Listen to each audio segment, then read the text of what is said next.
Thought Bubble Audio.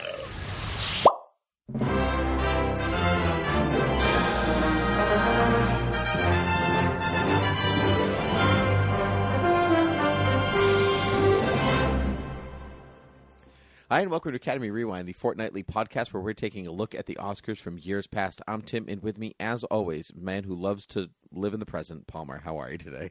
I am great. You know why I'm great? Why? Because we're doing this year's Oscars, so present. we're rewinding it all the way back like 2 months ago. Excellent. And I'm all pumped. I listened to my pump-up song, which is Eye of the Tiger. The Boy Is Mine by Brandy and Monica. I'll accept that. I Yep. think Eye of the Tiger is pretty great, though. No, The Boy Is Mine, the ultimate pump-up song. Eye of the Tiger was in the Oscars this year. Did you catch that? They had an Eye of a Tiger. Yes. Oh, Yeah, sweet. it was in the Senate. Steve Martin held it up for everyone to see.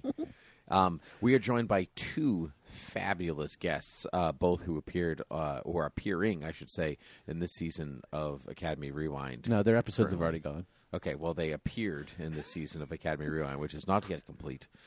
First, we have Scott from the newly dubbed DCTV Squadcast. Is that correct, Scott? Well, I am appearing on that, but it's DC Film Squadcast. Film formerly Squadcast. the podcast formerly known as the Suicide Squadcast. So confusing. No, it's not confusing. I know. Not confusing at all. Hey, I can hear you now. Yay. Excellent. Scott, thank you for coming back. You joined us for 1985, I believe. Yes. Yes, Amadeus. The That only was good the movie GIF I that used. year. Amadeus. Anyway. It took me forever to find that GIF, by the way. Do better, Twitter. Do better, Twitter. No. And also we are joined by Lisa from the I Love That Movie podcast. Lisa, how are you? I'm good. I'm very excited. A little tired because I stayed up late last night watching the Oscars. Same. But I'm ready to go. There was a pause, and I was like, "Oh crap, we lost it. We lost Lisa," We lost her already. We haven't even started. I'm still and we've here. Already lost her. No. which is good because she put in the most effort out of all of us. I didn't know that, Yes, so you I believe she's actually watched every single thing that got nominated. Didn't you? watch I everything that tried got to. nominated? I came close. All right. Well, we're going to talk about all of that as we steep ourselves into this Academy 2020, the 92nd Academy Awards. Yes. Yes, I got that right. Don't double check me. I know that's Don't right. tell me what to do. I won't tell you what to do. So this is what we're going to do, including Palmer. This is how this is going to roll. Before we start, may I personally send a note of thank you to both Lisa and Scott for filling out their ballots correctly.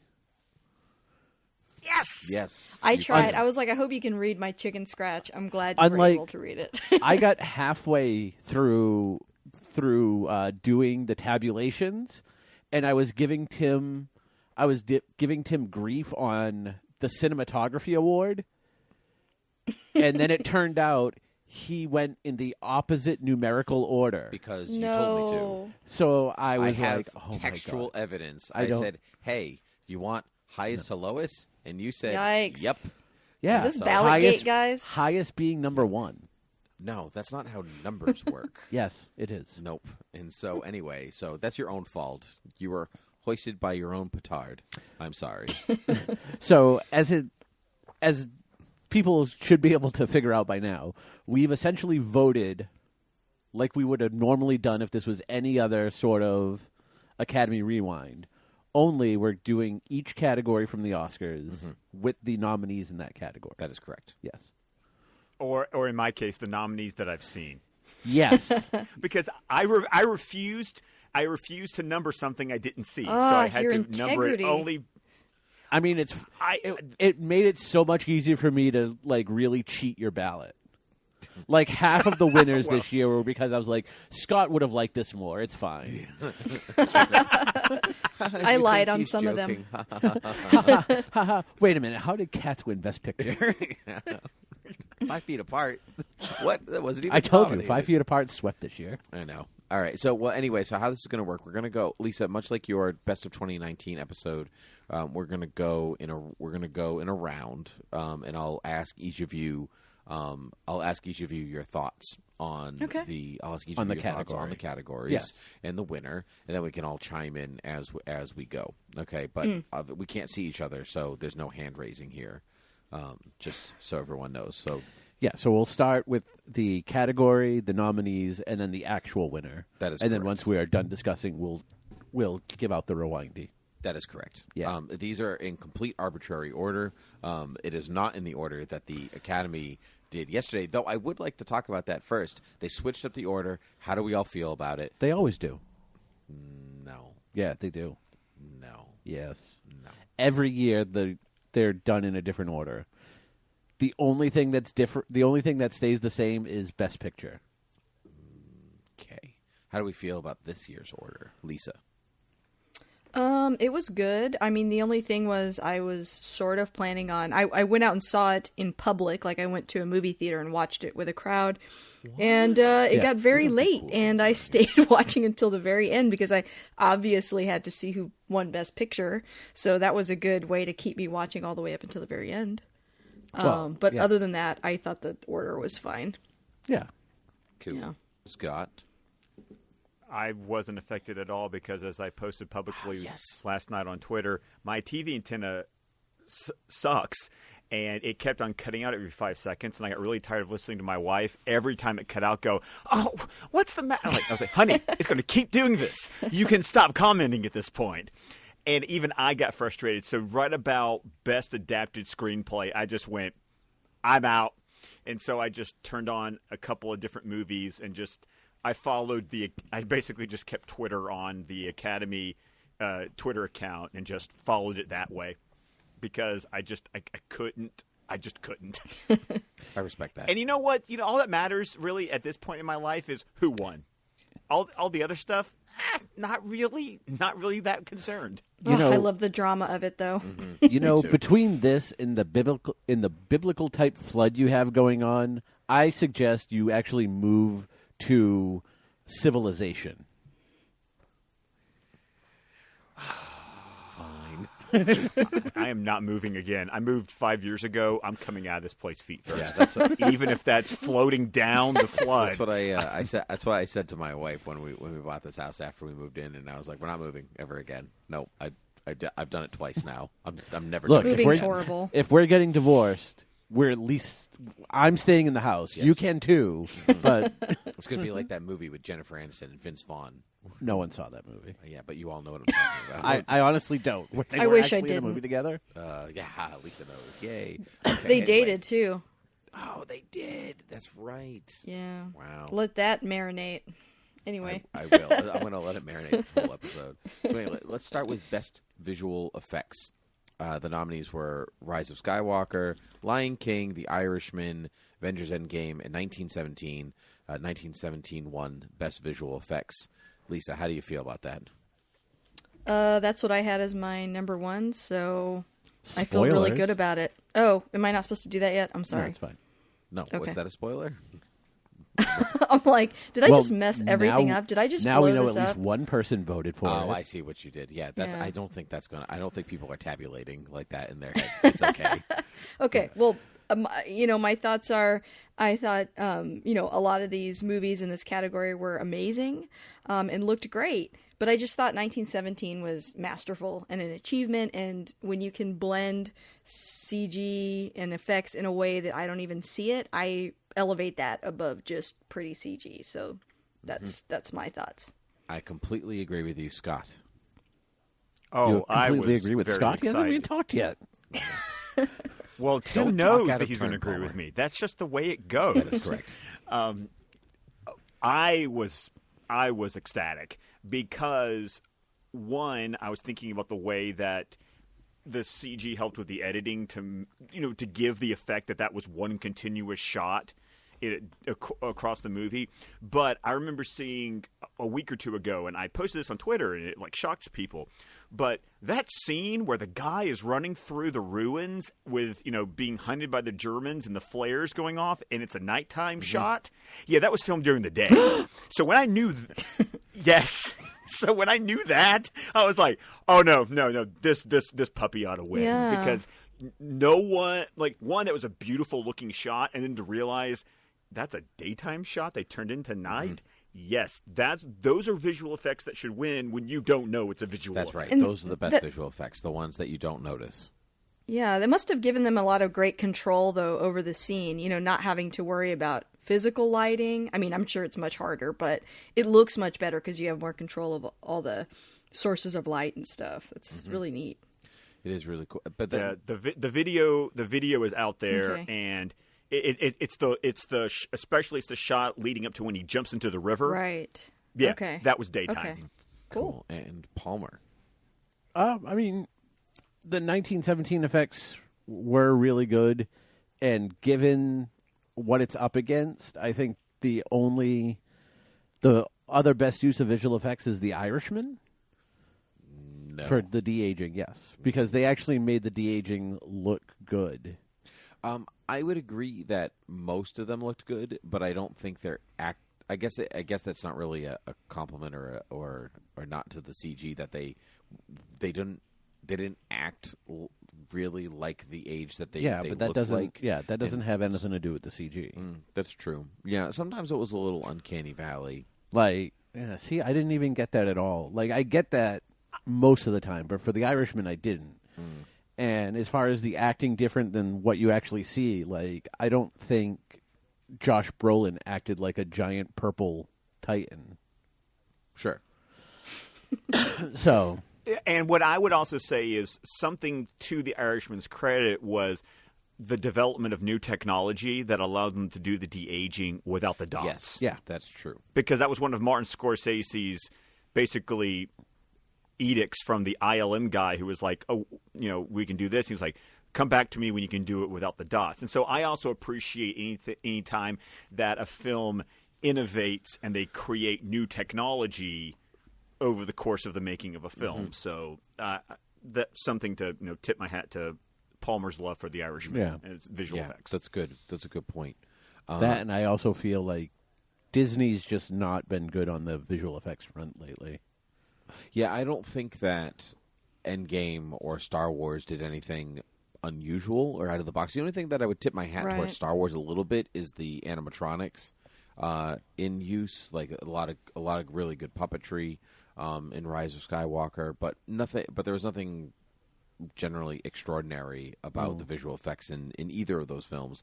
And I actually almost tip my hat towards The Lion King because it's a stunning piece of documentary filmmaking about different parts of Africa. But in terms of a narrative, like their expression in The Lion King, that's where it would tip away. Like they look too real for expressive purposes. I would say that my problem was there was very little expression. That's what there my was wife absolutely thought. none. That was my wife and I thought when we were watching it because we were just kind of leaning over each other, going, "Really?" Right, and Like, I so- agree, but I don't think that's not really a fault of the CG. That's a choice No. that they made before the CG Right. was made. How do kids feel about it? Do you guys know, do they have a different reaction to it? I have a great story for that actually. Tell us. Okay, so I didn't see it in theaters. My wife and I had no interest in seeing it in theaters. My mother-in-law and my father-in-law, the grandparents, took both of my boys to go see it. My 3-year-old very proudly said it's in the entire theater went, "I want the cartoon one." You have raised that And kid right. Yeah, I know. So my kids are generally very disinterested. I have acquired a Disney Plus subscription. Interpret that how you want to interpret that. And Feds are coming so that's for you. how. they're on their way. So that's how my family watched it the other night. And about 20 minutes in, both my boys, my 6-year-old was playing on a Switch, My 3-year-old was running laps around, and my Okay. wife and I were the only ones trying to watch the movie, and we just sat there the whole time going, "What are we watching?" Yeah. Yeah, I didn't that's- love it. I just wondered if there's like a difference. You know, like sometimes I wonder if this feelings that we have towards certain CG or CG even versus practical, like I feel like a lot of that could be because of how we grew up on movies. It always makes me wonder, like, what do fresh eyes think when they see it? So, but I mean, across the board, and it seems also- like people didn't really. But I also have gel to with say it. this. But maybe my kids aren't a fair judge because You're indoctrinating them. Yes, I mean, I raised them on like they grew up. I mean, they get introduced to it through the Lion Guard series that was on the Disney Disney Junior. Right. So that led me to show them the animated movie, the original '94 film, which they loved. So it's kind of like the Lion King remake wasn't their first exposure. Right. It's already cemented in their mind, like how it's supposed to look and what they're supposed to sound like. That can be kind of hard to get away from anyway. Right. Like you said, I already indoctrinated them. Right. So I feel like there was a period of time between when we were old enough, before we were old enough to really have children, and when CG and that style of animation was first coming into its own for people to grow up with it. But I believe parents, like, you know, parents of our age that went through the 80s with hand-drawn animation have such a love for it that when we have kids, we're going to show our kids that first, which might Sure. perpetuate their love for it. So it's going to be Good. interesting to see, like, in 5-10 years, if we're still Yeah. going down this horrible road of 3D animation, or if we go back to really good 2D animation, which I'm sure this is going to come up again come the animated categories, because there were a couple of traditionally animated movies in there. Yeah, there Yeah. sure were. Yeah. Palmer, what one? Do you want to do those at the end? Or do you No, wanna we can go do per it by category. Okay, Yeah. so what one are rewindies? The rewindy goes to 1917. as it should Yes. have. Excellent. 1917. I want to say 1917. Not just Fantastic. the visual effects you don't notice, but they had to be so choreographed and timed in a way that they don't on a regular film that gets cut with, I guess, regularity. And so I think you have to tip your hat to that, and just how everything has to be laid out by sequence. Yeah. And so that's pretty extraordinary. But speaking of cutting, let's do best film editing. Ford versus Ferrari, The Irishman, Jojo Rabbit, Joker, and Parasite were all nominated. And Ford versus Ferrari won. Personally, on board for that. I think that's what I might have voted for. I think it was. I can tell you while you talk because Okay. I have your ballot in front of me. Wonderful. Yeah, it was pretty extraordinary editing. Especially racing's tough. That's Usually. tough to keep it exciting, because I mean you can watch NASCAR on TV and be like, are they even driving, Yeah. or are they just there? I'm sorry. I just have that joke going in my head from I'm blanking on his name, but the ventriloquist who goes, Jeff Durham. "Ooh, another left turn." Yeah. Well, that's NASCAR though. Yeah. Yeah. Yeah, exactly. Fortunately, it's not Le this. Mans. Yeah. No. So Lisa, how do you feel about Ford versus Ferrari winning? I really loved that movie. I agree with you about the racing. I think it's hard to make racing interesting to people that are not interested in it. And my heart was racing the entire movie. I was so excited get it. and on the edge of my seat. However, I did not have it as my number one. But I can see why it won that category. I think I would have. I placed Parasite and actually Jojo Rabbit up above it for me personally, but I did really enjoy it, so I can see why it won. Goody, Scott. It was my number one. Excellent. Because I'm looking at my ballot right now. You, me too. So- I'm also looking at your ballot right now. No, I Oh, am. scary. I have literally everybody's ballot in front of me. I know. I can see. Oh, okay, The okay. microphone can tell because you're up. So on the no, papers. I wanted Ford versus Ferrari to win. I mean, when I got into these technical awards, it very much was, that part of my brain had to click in and like, no, I was like, no, they edited that thing. That thing had energy. I got to take my dad to go see that. Like, this was one of those movies that, like, for the first time in 2 years, I made the time. It was like, no, I am taking my dad to go see this movie. I bought his ticket and everything. Aw. And so the movie had that quality to it that's like, my dad and I are seeing this movie together. And like you said, the energy, the racing, the cutting back and forth, the way that you could follow it. Mm-hmm. Like, you never got lost Yeah. in the racing. And I loved it, especially if you know cars. There's another thing that, like, when my dad and I are watching movies like this, it's always like you're always watching what the actors are doing versus what the car's doing and kind of going, okay, Uh-oh. does that actually match up? Oh, I do not. I mean, not on first viewing. Unless I'm bored, then I'll start doing that. Oh no! See, that's just the way my brain works. So I was like, I was so happy that Ford vs Ferrari won this category. Good. And Palmer. Your number one movie in this category was The Irishman, because that was the one that had a 1 next to No, it. 5. No. You told me highest to lowest. I don't remember this. I literally showed you the text So, message. Ford versus Ferrari, I'm kind of in the same camp as far as I'm fine with it winning. It wins because of the racing. Sure. But because that's the movie. Well, no. I mean, what I'm saying is you could just show the racing like a normal racing, or you can cut it to actually make racing look interesting. Mm-hmm. And this is the closest I've gotten to like a Days of Thunder style rush while watching the racing sequences. Days of Thunder. Well, yeah, Nice. it's Oh no! it's the most- Thank you, Palmer. Just plucked it out of my brain. Actually, Were you trying to think of Days of Thunder the entire time? I was thinking of Driven. That no, I'm Stallone not trying. I was Formula trying One to. movie.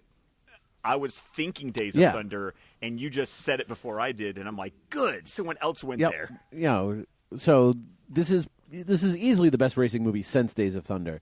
Even though I do have issues with the movie overall, where I felt it was a little too long, and I was just there for the racing, and I got too much of a story that I didn't really want. Mm-hmm. You know, so that was my biggest complaint with the movie. So I'm fine with it winning best editing. Good. You know, What, over the other ones. What stacked? What wins the rewindy? The rewindy goes to film editing is Parasite. Oh, twist. Yes. You did not go What the way ended of up the happening was like Parasite was pretty much everyone but Scott's number 2 because Scott hasn't seen it. Scott. I bought it today on iTunes. Good, okay. good, Um, good. and by the way, I bought it sight unseen. So Which is there you go. Well, I mean, I saw the movie sight unseen. I think the editing will make sense after you see it. Yeah, there's just some really great visual metaphors and stuff. Like, it's just cool. So you'll Look, just have to see the it. editing will make yeah. sense once you've seen it, but the entire movie won't. So That's Oh yeah, not- Palmer was just- tweeting me live the entire time, asking me questions every 5 minutes into the movie. He's And like, she's "What's happening like, now?" "It's and now 3 I'm like, a.m. "Please just Go watch to it." bed. Yeah, I was like, "Please But- just finish it." But also, if you were looking at the screen, reading the subtitles instead of looking at your phone, asking Lisa what Yeah. was happening, No. maybe you would have followed. Right, That is- right. He's like, that "This is is how you have to weird. watch Will the- this be explained?" I think you'll have to watch it. oh my God, Palmer is my wife. There we go. Wow, you heard it here, folks. Like- Academy Rind exclusive. because Well, then watch this movie alone, Scott, because she'll have a lot of questions. because I remember like I had originally heard of this movie because of how much Lisa loved it on Twitter. Right, So right. at the start I of was the ahead of the movie, curve. I was like at the start of the movie, I was like, well, all right, it's okay, but you know, I don't really get what's going on. And then stuff happens, and then it really kicks in. So really, the best way to watch this is to send a message to Lisa like every 10 minutes. Yeah, yeah. It really so. enhances your viewing. It does. It certainly doesn't make Lisa's life easier, though. I'm not saying she has to answer. That's true.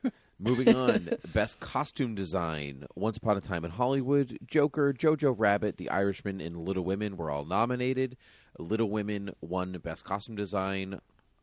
This definitely was my number one pick. That's the detail was beautiful and extraordinary, and I loved it. Jacqueline Duran is a genius. Lisa, what say you? Same. I mean, I thought, the costumes in Jojo Rabbit, Once Upon a Time in Hollywood, The Irishman, I thought they were great. But it's really hard to compete with a period piece like this. I mean, the dresses are just bigger and they're prettier, and they were really nice. I heard in like a behind the scenes, Greta mentioned they didn't wear like corsets or hoop skirts on purpose because she doesn't like those, which I guess is not necessarily accurate to the time, but I didn't even really notice that when I was watching it. I thought all the dresses looked really pretty, and yeah, I wanted to make every single dress that I saw, which I will never have enough time to do, but I can appreciate it in this film. If you're going to make one, go for Meryl Streep's purple ensemble. Rain. That Heck was great. yeah. She was like, what's her name? McGonagall the entire movie, like, I don't know. Or She's like like from Downton Abbey, McGonagall. like she was just You're talking Maggie about Smith, yeah. She was just with those whip fire, really quick comebacks. It was great. But you are not married, Aunt Marge. Well, that's because I'm rich. Yeah, I was like, bam.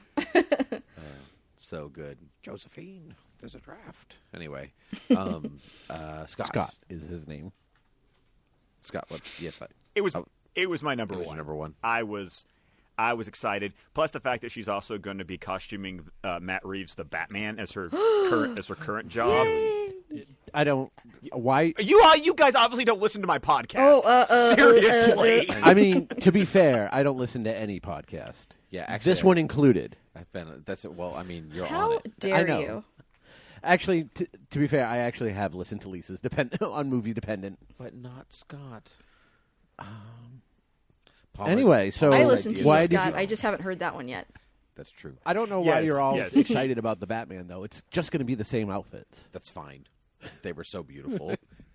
Pattinson will make it work. I can't believe you even said that sentence. Of course I'm excited. Yeah. Oh, I'm insulted. But no, I was excited by it because I really did enjoy the film. Tim and I talked about this before I went to go see it because I have never read Little Women, nor have I seen any other film adaptation of Yay! it. Welcome Read to it. my You life. should read it. you should see the. Oh no 90s film. no! Tim has photographic evidence that I went and bought the Library of America version that has Nice. Little Women, Little Boys, and Little Others? and Joe's Boys. So I'm all in. I'm all in for this universe. But the costumes were gorgeous, Women and cinematic like you said, Lisa, a period piece is hard to beat. Yeah, it's just gonna be prettier. Let's be honest. Yeah, and I mean, not that some. I mean, technically, Jojo Rabbit is a period piece in its own, but It is. and Once Upon a Time in Hollywood. But there's something about the embroidery, I guess, even of times past versus screen print T-shirts. This is a little different. Although the costumes in Jojo Rabbit were pretty great. All of Yes. Scarlett Johansson's outfits were excellent. Agreed. Palmer, what say you? The Little Women outfits were good. Maybe against the rest of the categories, it should win. I don't think it's the best I've seen for a period piece. Well, no, I've definitely seen better. Like Atonement, I think is better. Yeah, I would agree with that. I don't think yeah. they're going for 100% accuracy or anything. I mean, it's not so much accuracy because honestly, unless you know, like you work a lot with clothes because of your cosplaying. So, like to me, I couldn't tell you the difference or what's inaccurate about any of the costumes. To be fair, I barely can, so I'm learning. So, green. I mean, I did like them. Yeah, Once Upon a Time in Hollywood, it was just Brad Pitt in a Hawaiian T-shirt. But he looked The great. Sometimes not in Irishman- a Hawaiian T-shirt at all. Yeah. Yeah, I was gonna say sometimes shirtless. The Irishman, they're all in suit and ties. The Joker, I mean, we've seen the Joker. We've seen Joker before. Like, there's nothing different. I would argue that it's not even like the best like Joker suit that's been on screen before. Right. It's hard to beat Jack's plaid pants. Yeah, I mean, this is true. Also, that beret. Yeah, Yeah. yeah, classy. Yeah. So, I mean, overall, we can say that we all like Little Women, but is this really the strongest? Like, aside from maybe say Little Women, is this really the strongest set of candidates in a? We're not in here to costume? discuss. We're not here to discuss that. You get the 5, and that's it. We can't. You Right, can't go but I'm out just saying, past to like- other movies. We don't have time for that. No, Well, but you what can I'm just saying say, is, but once if again, you're the giving it point to is Little the- Women, are you just giving it to Little Women because it really was the best, or because against the like they just did a really bad job of nominating movies? No, I think. Well, Little but Women once was again, some but of the that's not how the best. Oscars work. Is that you have to judge it by these 5 were the ones that were saying these were the 5 best of the year, and Allegedly. Then, and once again, of allegedly, I understand, but then you say, okay, now that you have this 5, it's which is the best relative to these 5. Yeah. And and that's the criteria Yeah. of the Oscars every year. And so I'm going to say yes, Little Women of these 5 gets the nod. All right. Yeah, you can't. This is the rules. You can't go outside of the nominations. I voted for Cats. They weren't even costumes. It would technically would have been in the CG category. I'm sure somebody was wearing So there. something. I hope so. What an, We all they hope took, so. They took the Irishman CGI to They- the next. they to really another did. Level. Palmer, what won? Well, fun fact: this is one of 2 categories where the winner received a perfect score. No, We all chose Little Women. that's very exciting because Wonderful. because we're friends and stuff. Yep. All right, moving on. Best makeup and hairstyling, 1917, Maleficent, Mistress of Evil, Judy, Joker, and Bombshell were all nominated. Bombshell won. I think this was the clearest winner, just based on how they got everyone to look like their respective real life counterparts. Though I think Judy did a good job at Renee Zellweger, turning Renee Zellweger into Judy Garland. And 1917 had some real subtle makeup that was quite good. And so, Lisa, what say you? So weirdly, I put Maleficent above it. The cheekbones. I got you. Yeah, it's just I really liked the makeup in Bombshell. I think that team, they're the best at what they do. However, sometimes just in the movie, it was a little bit distracting. I think we talked about that in our top 10 of the year episode. Sometimes it just, I don't know, it just didn't work as well as in some of the other movies they've worked on. It wasn't as transformative. And like I said, sometimes it sort of, I don't know, it seemed like it influenced the actors to be more of a cartoonish version of that character. I don't know. It was good though. But I also think that was but I also felt, granted, I didn't watch Bombshell, but I got the impression from the team who was making the movie and previous movies that they have made that the cartoonish parody version is exactly what they were shooting for. Yeah. So I think you have to kind of go with filmmakers' intent when it comes Yeah, to but It's that. just been better in some of the other ones, but just because that was what they yeah. were going for doesn't mean it was the right choice. No, once again, that kind of goes down to you subjectively might not have liked the choice, but you have to acknowledge that's what they were going for. So how successful were they in what they were trying to do? And I think that's where my brain goes a lot of times is what were the decisions they made? So then I'm going to judge it by how well did they do what they were setting out to do. Yeah, I think I was just a little bit disappointed, but at the same time, I mean, I had it at my number 2, so it's not like I had it at number 5 or something. you Right. know, I still really appreciated it. I will say that Nicole Kidman, they did a really good job on. Yeah, I John agree with that. Lithgow, they did a decent job on. But What about Charlize Theron, I don't think they did. So it wasn't like they really nailed Nicole Kidman, and not even so much on Charlize Theron. So I believe it's a very uneven job too. Yeah. See, I was the exact opposite because Charlize Theron was the one that always made me look twice. Yeah, I had to guess whether it was her or not. Yeah, Maybe it does influence you after you see it. I don't know. Yeah, I'm That in that Lisa's could be camp. playing into it for me. Yeah. Well, Scott, what about? Well, I guess you already said your piece, but Yeah. Yeah, I already said my piece because I did pick. I even picked Bombshell Sight Unseen just because I thought because of the transformations of Nicole Kidman And- into Greta and Charlize Theron into Megyn Kelly. I was impressed. Yeah, and it's not really like you have to watch the movie to be able to gauge that's right. it's one of True. those like the score and the original song. Like you can listen to those on YouTube or on any sort of digital Sure. platform. I would argue that score you should see the film because the score is in service to the film, but original song you could listen to on its own. We'll find out. That being said, I was with Lisa. I thought Maleficent should have been the winner.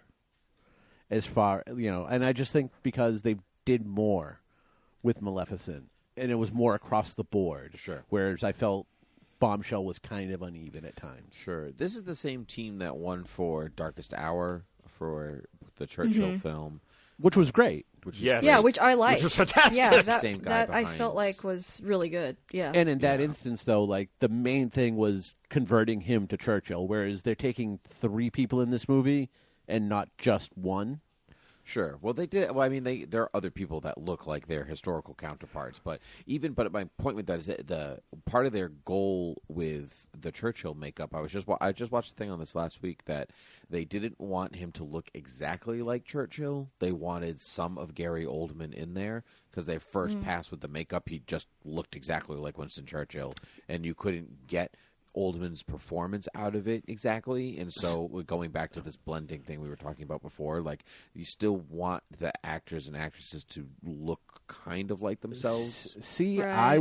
I would argue that Darkest Hour, I can't spot Gary Oldman in there, and because of that, I think they did such a good job. Yeah, but I still know it's you're Gary suppo- Oldman you're because so- of his voice. You're supposed to, though. You're supposed to see part of Gary Oldman in there, so maybe you just don't have a good working, clear picture of what Winston Churchill looks like.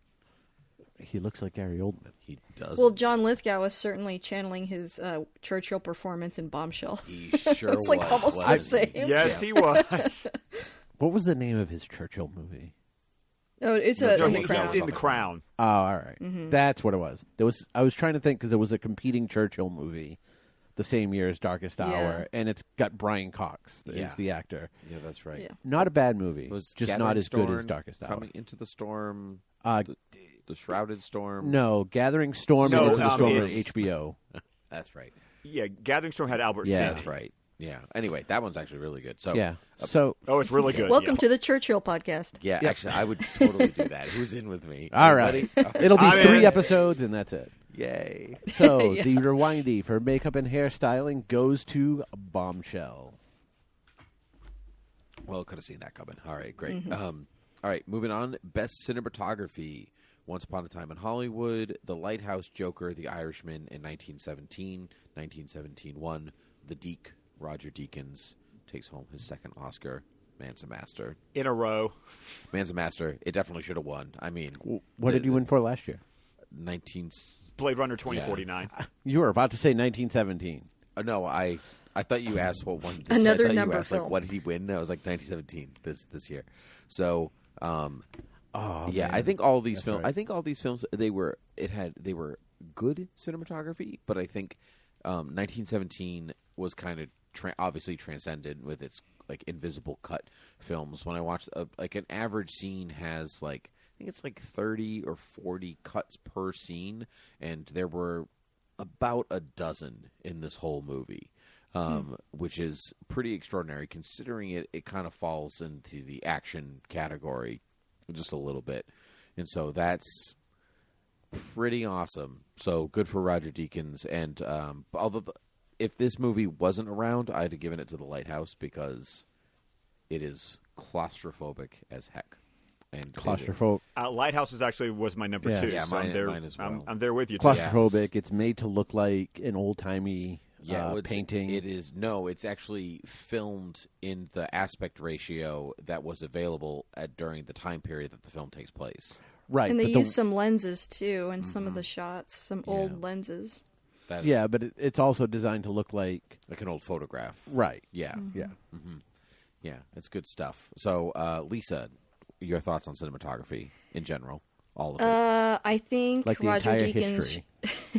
No, I think Roger Deakins should win every day until he passes, Agreed. or every year. Yeah. So I had 1917 as my number one, and I also had The Lighthouse as my number two, because I think it was just done so well, and they did so many interesting things with that genre, and like you said already, the aspect ratio. You guys already talked about it, so I totally agree with you. Wonderful. Wonderful, Scott. Although you actually already said. Well, it was my number one, but it was also one of those movies that I thought best cinematography as I was watching it. Yeah. Like my brain, like the scene where the soldier is looking out across. When he wakes, the one cut where there's a time lapse and he wakes up, and there's like almost that flare ballet going on. Mm-hmm. That was the scene that just made me go, That's the one. That's the scene that was shot during the day, too. Yeah, that's the one where I go, that's beautiful. And then, of course, knowing that it was Sam Mendes and Roger Deakins, I'm like, yeah, you could tell this is the same team that did Skyfall. Yeah, this is gorgeous. So, yeah, I was so happy. Roger Deakins, especially after getting nominated for so many times and then to win 2 years in a row. And isn't he doing Dune with Villeneuve? Yep, he's doing Dune. Yeah. Yes! Yeah, Good. It's going to be a beautiful film. Mm-hmm. Yep. I think he's really doing Dunk, though. No, it's Kunk. Kunk. C-U-N-C. Kunk. Right. Yeah. If you look at the title card, it's missing middle lines. Yep.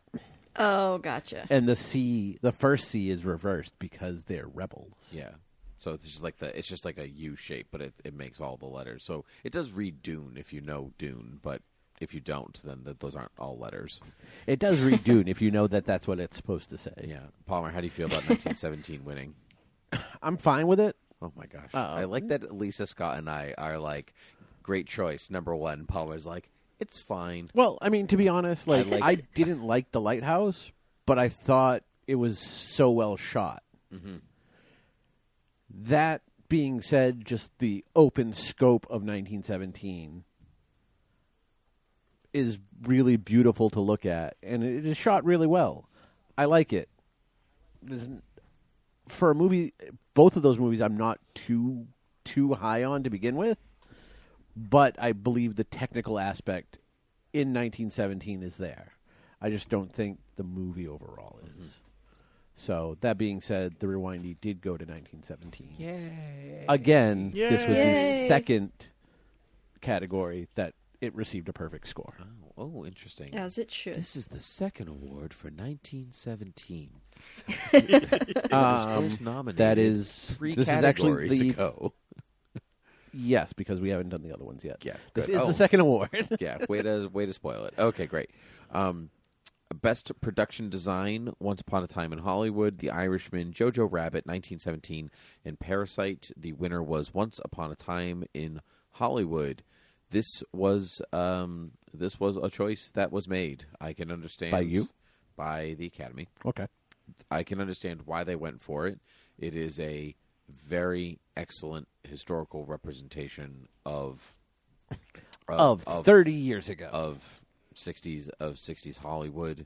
60s? Yeah, not 70s. 60s, Yes, yeah. 60s. yeah, yes. very late 60s. Yeah, 60s Hollywood. There's really good dichotomies between DiCaprio's DiCaprio's way of life versus Brad Pitt's way of life versus the Manson. Like, it's all really plotted and well changed out, and it's like one of those, like, it's so good you don't notice that it's good, which is partly sometimes when production design stands out too much, it starts to noticed distract it was from good. the film. And so sometimes, kind of like good special effects, they're sometimes the ones you don't notice are the best. But my pick was 1917 because of the sheer size of what they had to build for their incredibly long shots.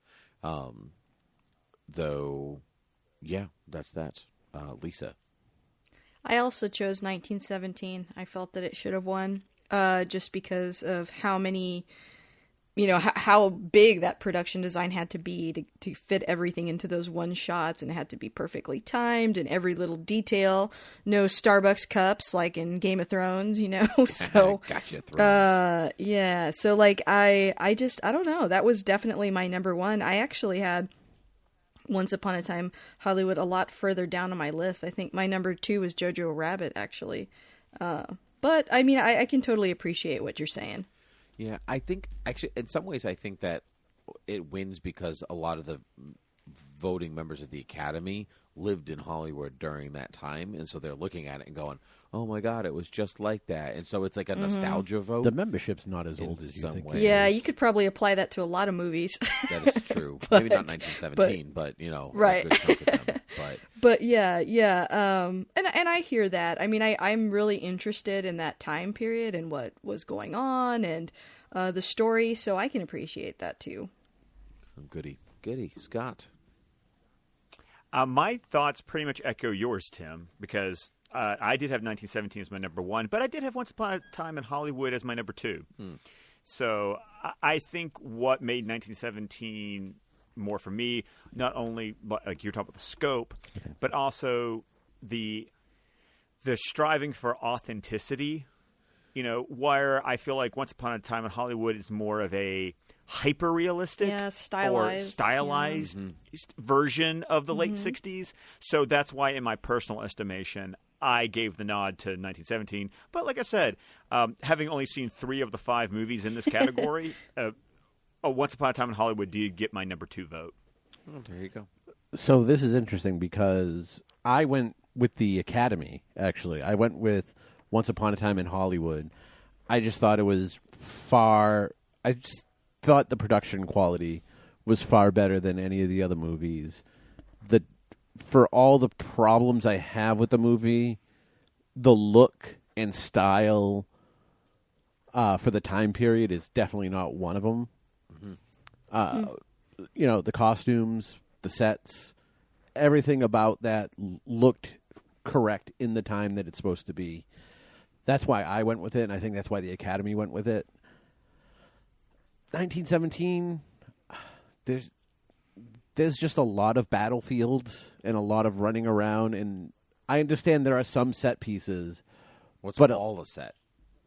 Like even though it's outside, you have to create all of that look. It's not like you can still go to no man's land and just be like, it's still here exactly as it was 100 years ago. No, Yeah, and but they really push but the it's- limits of that, like with the bodies like stacked up and like no, I don't those know are the still- way that they pose them and the way that they would like I don't know, just it was just crazy looking every time that they would go through a field where there were a bunch of people that had passed. That to me also was just really impressive, something I hadn't really seen before, even in a war film. Yeah, I mean, these are good arguments. Ultimately, the numbers came into effect, and production design, the Rewindy goes to 1917. Oh, Barely. it still goes. Barely. Well, yeah, 3 out of 4 of us voted for it. So Yeah, but it was Once Upon a Time in Hollywood was like number 2 for everyone, and 1917 was actually much further down on my list. Oh, I see. So it came close. I was like, ew, mud. Number 9. I don't like mud. Yeah. Palmer, there's only 5 movies. Number 9. 9. It actually gets -4 points. Oh, goodness. All right, so moving on, best sound editing, which is where sounds are, if people Edited don't know, together. no, it is not. It's when sounds are created in the studio. So Oh, whether then I they're need to change brand my new vote. or they're created by a Foley artist or by a computer or whatever, this is before you put them into the movie. This is just the creation of the sound. And the films nominated were Ford versus Ferrari, Joker, 1917, Once Upon a Time in Hollywood, in Star Wars: The Rise of Skywalker. Ford versus Ferrari won, which I agree with generally because the cars went vroom. vroom. They went vroom in the right way. It didn't sound like like It didn't that sound James like Bond movie where vroom. he jumps over the river or whatever, and he goes. Wee-oo. It's one of the Roger Moore ones. I can't remember which one it is. It's Live and Let Yes, Die. thank you. I'm just Yeah. telling you. I'm sorry. Lisa knows this. Don't mess. Yeah, that's silly. Now I'm going to have that Paul McCartney song stuck in my head. You're welcome. So anyway, Go. You're welcome. You're welcome. A part of me, I think I might have given this to Star Wars just because sometimes there's a part of me that was like, well, you created sounds for something that doesn't exist, and I think that's a special skill, like to not make that sound stupid, but like we know what a car sounds like. We even know what those cars sound like, and so, but like something that happens in space by an alien creature that doesn't actually exist, that's a brand new creation out of nothing, and so I think that's a bigger and different skill. But I loved Ford versus Ferrari, so I'm perfectly fine with sound editing going in that direction. Lisa, I gave it to Ford versus Ferrari. I mean, I just think, again, like there could be a tendency for this movie to just be loud and rattling and frustrating to listen to, especially if you're not a huge car person. But it was really crisp and clear, and it sounded really good.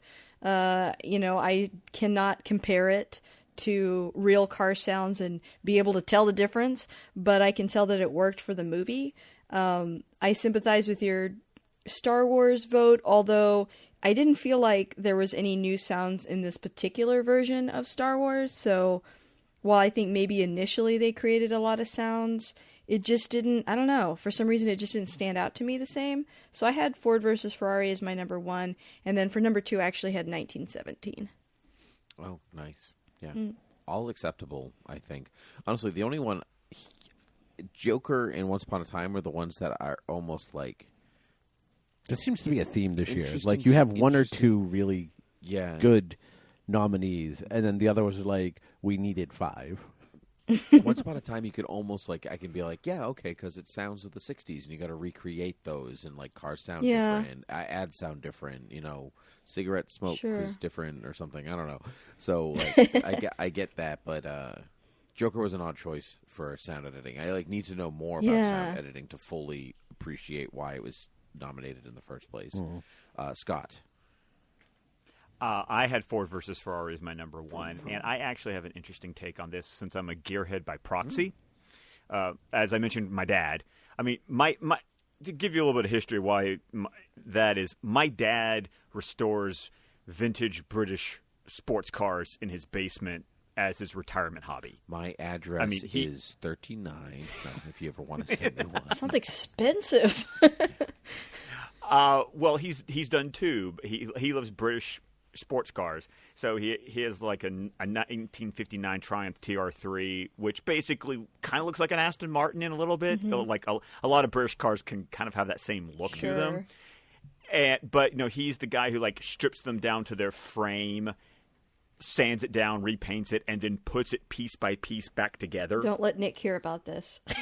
Just kidding. He would love this. I've helped him. I've helped him with both of his cars because one of them was the car my wife and I drove away from our reception. Aw. And so I think my sound editing argument for Ford versus Ferrari, you're like, well, we know what cars sound like, this or that, but I think this kind of goes back to like when we talk about the visual effects being the ones you don't notice, or the costumes being the ones that feel the real, look the most accurate. I'm telling you, as someone who has helped work on cars, that sitting next to my dad and like he's listening to the noises going, okay, no, that's what they're doing, or that's the like. It's not just that they're making sounds; it's like they're making sounds that accurately reflect what they're actually doing. Yeah, like they can tell And just by ear what's off, or yeah. Yeah, and my dad can do that. Yeah. So I think that's why I get the for Ferrari is that it's not just like almost like what you said, Lisa. It's not just a bunch of loud sounds. Like, no, this is what it sounds like. Yeah, and well timed, and- because it could just give you a headache if you're just listening to cars rev for 2 hours. That would be terrible, but it doesn't sound like that. Exactly. So I that's the authenticity argument is what I kind of throw into that pushes it over pushes it to the number one for me. That's a good point. That's an excellent point. Palmer. Palmer's fun fact: loud, rattling, and difficult to listen to is one of our reviews on iTunes. Really? I don't know. Oh. Probably. I mean, Ford versus Ferrari, car went vroom, sounded good. I don't think Really nothing else in this category that stood out to me. I was going to say, I don't think you listened to anything Scott just said. No, but that's Scott. Like, he went very in-depth. With me, it's just, I heard a car, sounded like a car. To me, the rest of these things weren't really that impressive. Mm-hmm. So the fact that I didn't hate Ford versus Ferrari, sure, why not? Right on. Right on. And the Rewindy went to Ford versus Ferrari. Twist. Yeah. Didn't see that coming at all. I did. Yeah. Okay. Best sound mixing, which we take those sounds that were created and we actually put them in the film at particular volumes to emphasize certain emotional beats and so on and so forth. The nominees were Once Upon a Time in Hollywood, Joker, Ford versus Ferrari, Ad Astra, coming in strong with one nomination, Ad Astra, and 1917. Usually you get nominated for both of the sound categories. It's very strange that it got nominated only for mixing, although the clip they showed of the explosion in space, like that muffled explosion. Was In like, space, no one can hear an explosion. I know, but they were in the atmosphere. Unless of you're near bits. Yeah, atmosphere, they so think there's they were in actually the something for atmosphere. the sound to bounce off of. Or Listen, unless it's Star Scott, I Wars. don't need to hear your science jargon. You're not a science teacher. Are you? Palmer went on a real limo on that. He got really nervous there for a second. Are Wait, you? are you? Are you really? Look, there's a lot of things that I don't know about Scott, and His last name, what I'm he does barely, for a living. I'm fairly certain. All I know is his name is Scott, and I don't even know if that's just like a made up name for the podcast. 1 T, 2 T's, C, K. I don't know how it's spelled.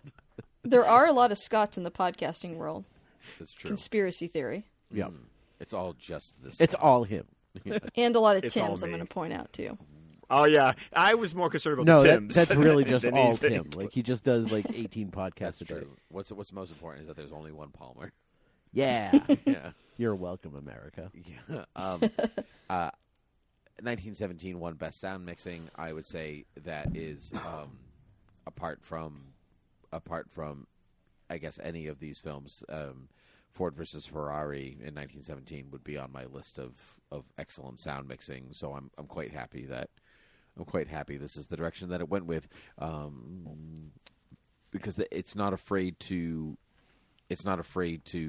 dial them back or pump them up depending on the scene in favor of like what the emotion is calling for, and I like that very much. Lisa. I chose 1917 again for number one. Or no, sorry, Ford No, versus you did Ferrari. not. Whoa, Liar. Curveball. Okay, I chose Ford versus Ferrari for number one, and then number two was 1917 for me.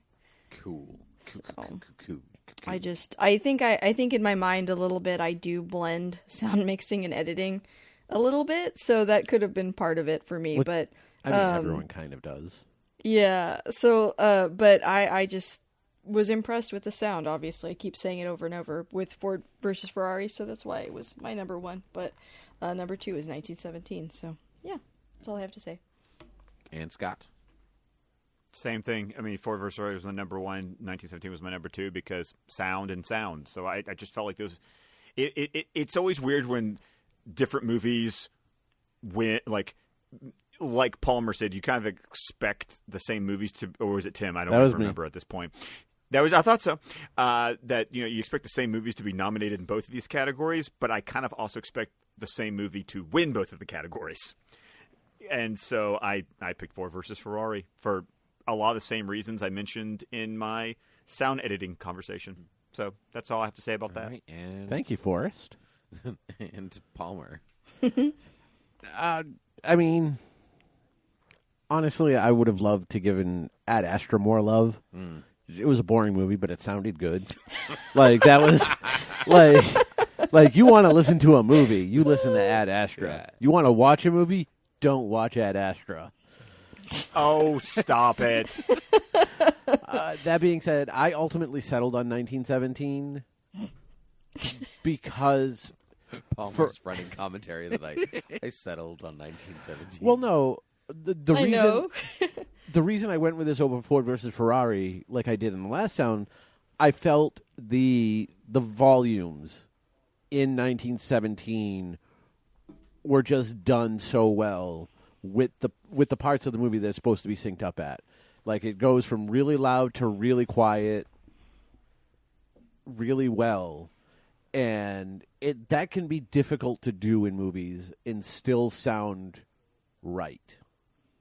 That's true. There have been some movies or shows I've seen where you're like turning the volume up and down the whole time. Oh, or you like absolutely. leave the theater and you're like, that was bad. That is Yeah. why, like at home, every movie I watch has closed caption on, Yeah, I also so that way I don't have to keep doing that. I like the noise reduction is the thing that you can do on Apple Right. TV. It does natural noise reduction, which is super helpful when Hans Zimmer scores come Yeah.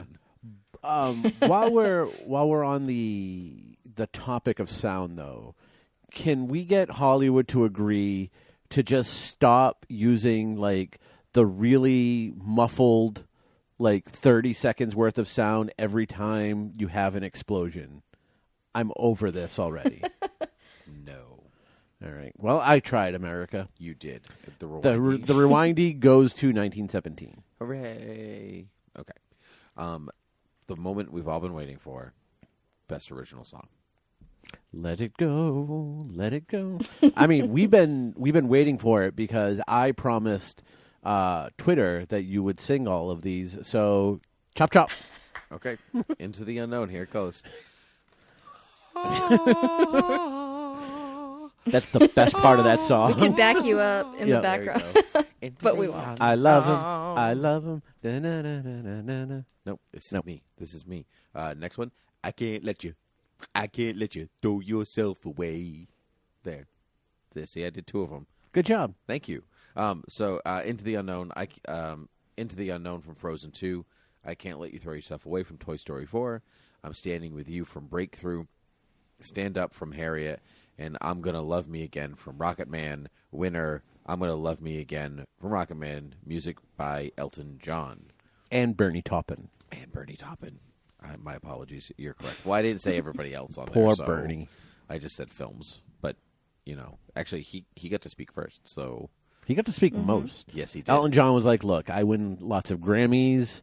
You basically just voted for this because I'm Elton John. See ya. Controversial opinion. That might be true.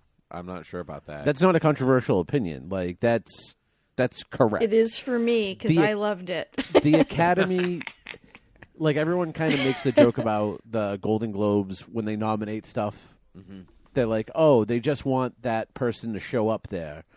I feel the Academy does this specifically during original songs. They want to hang out with Elton John. They don't want to hang out Well, with no, they want him Well, on I the do too. broadcast. Yeah. Mhm. I do Like, too. they want Yeah. Elton John there. They want Bruce Springsteen there. So when they have a chance to, they'll give them the award, Gotcha. whether or not they're really the best. I mean, that's true, and I guess that's true and not true all at the same time. I don't remember what I chose. Can you actually tell me? I can tell you. Well, I think it might have been Into the Unknown. you chose Into the Unknown. Yeah, twist. I knew it. And then I maybe- mean, it just wasn't. Into the Unknown's good, and that beginning, like that It's the- ethereal part, is really good. But it's not Let It Go.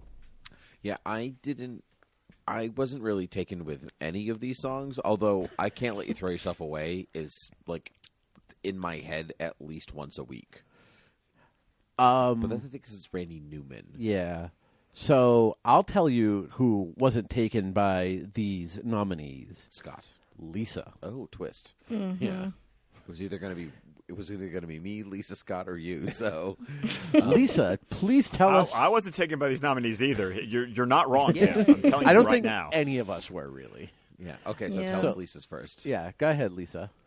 So I picked I'm Gonna Love Me Again, and my controversial opinion is I do think it deserved it. I think it was the best song. I listened to all the songs. I thought I'm Gonna Love You Again and I Can't Let You Throw Yourself Away were legitimately good songs. The other ones I really could have lived without. I did not really love any of the songs in Frozen, but if I had to choose one, I probably would have chosen the one Kristoff sang as like a better, catchier, that more one was fun great. song. Yeah. And yeah, the breakthrough one made me want to jump out a window. Or fall in a thing of ice. Yeah, it was like, am I better have off in that the in ice? Texas. I don't know.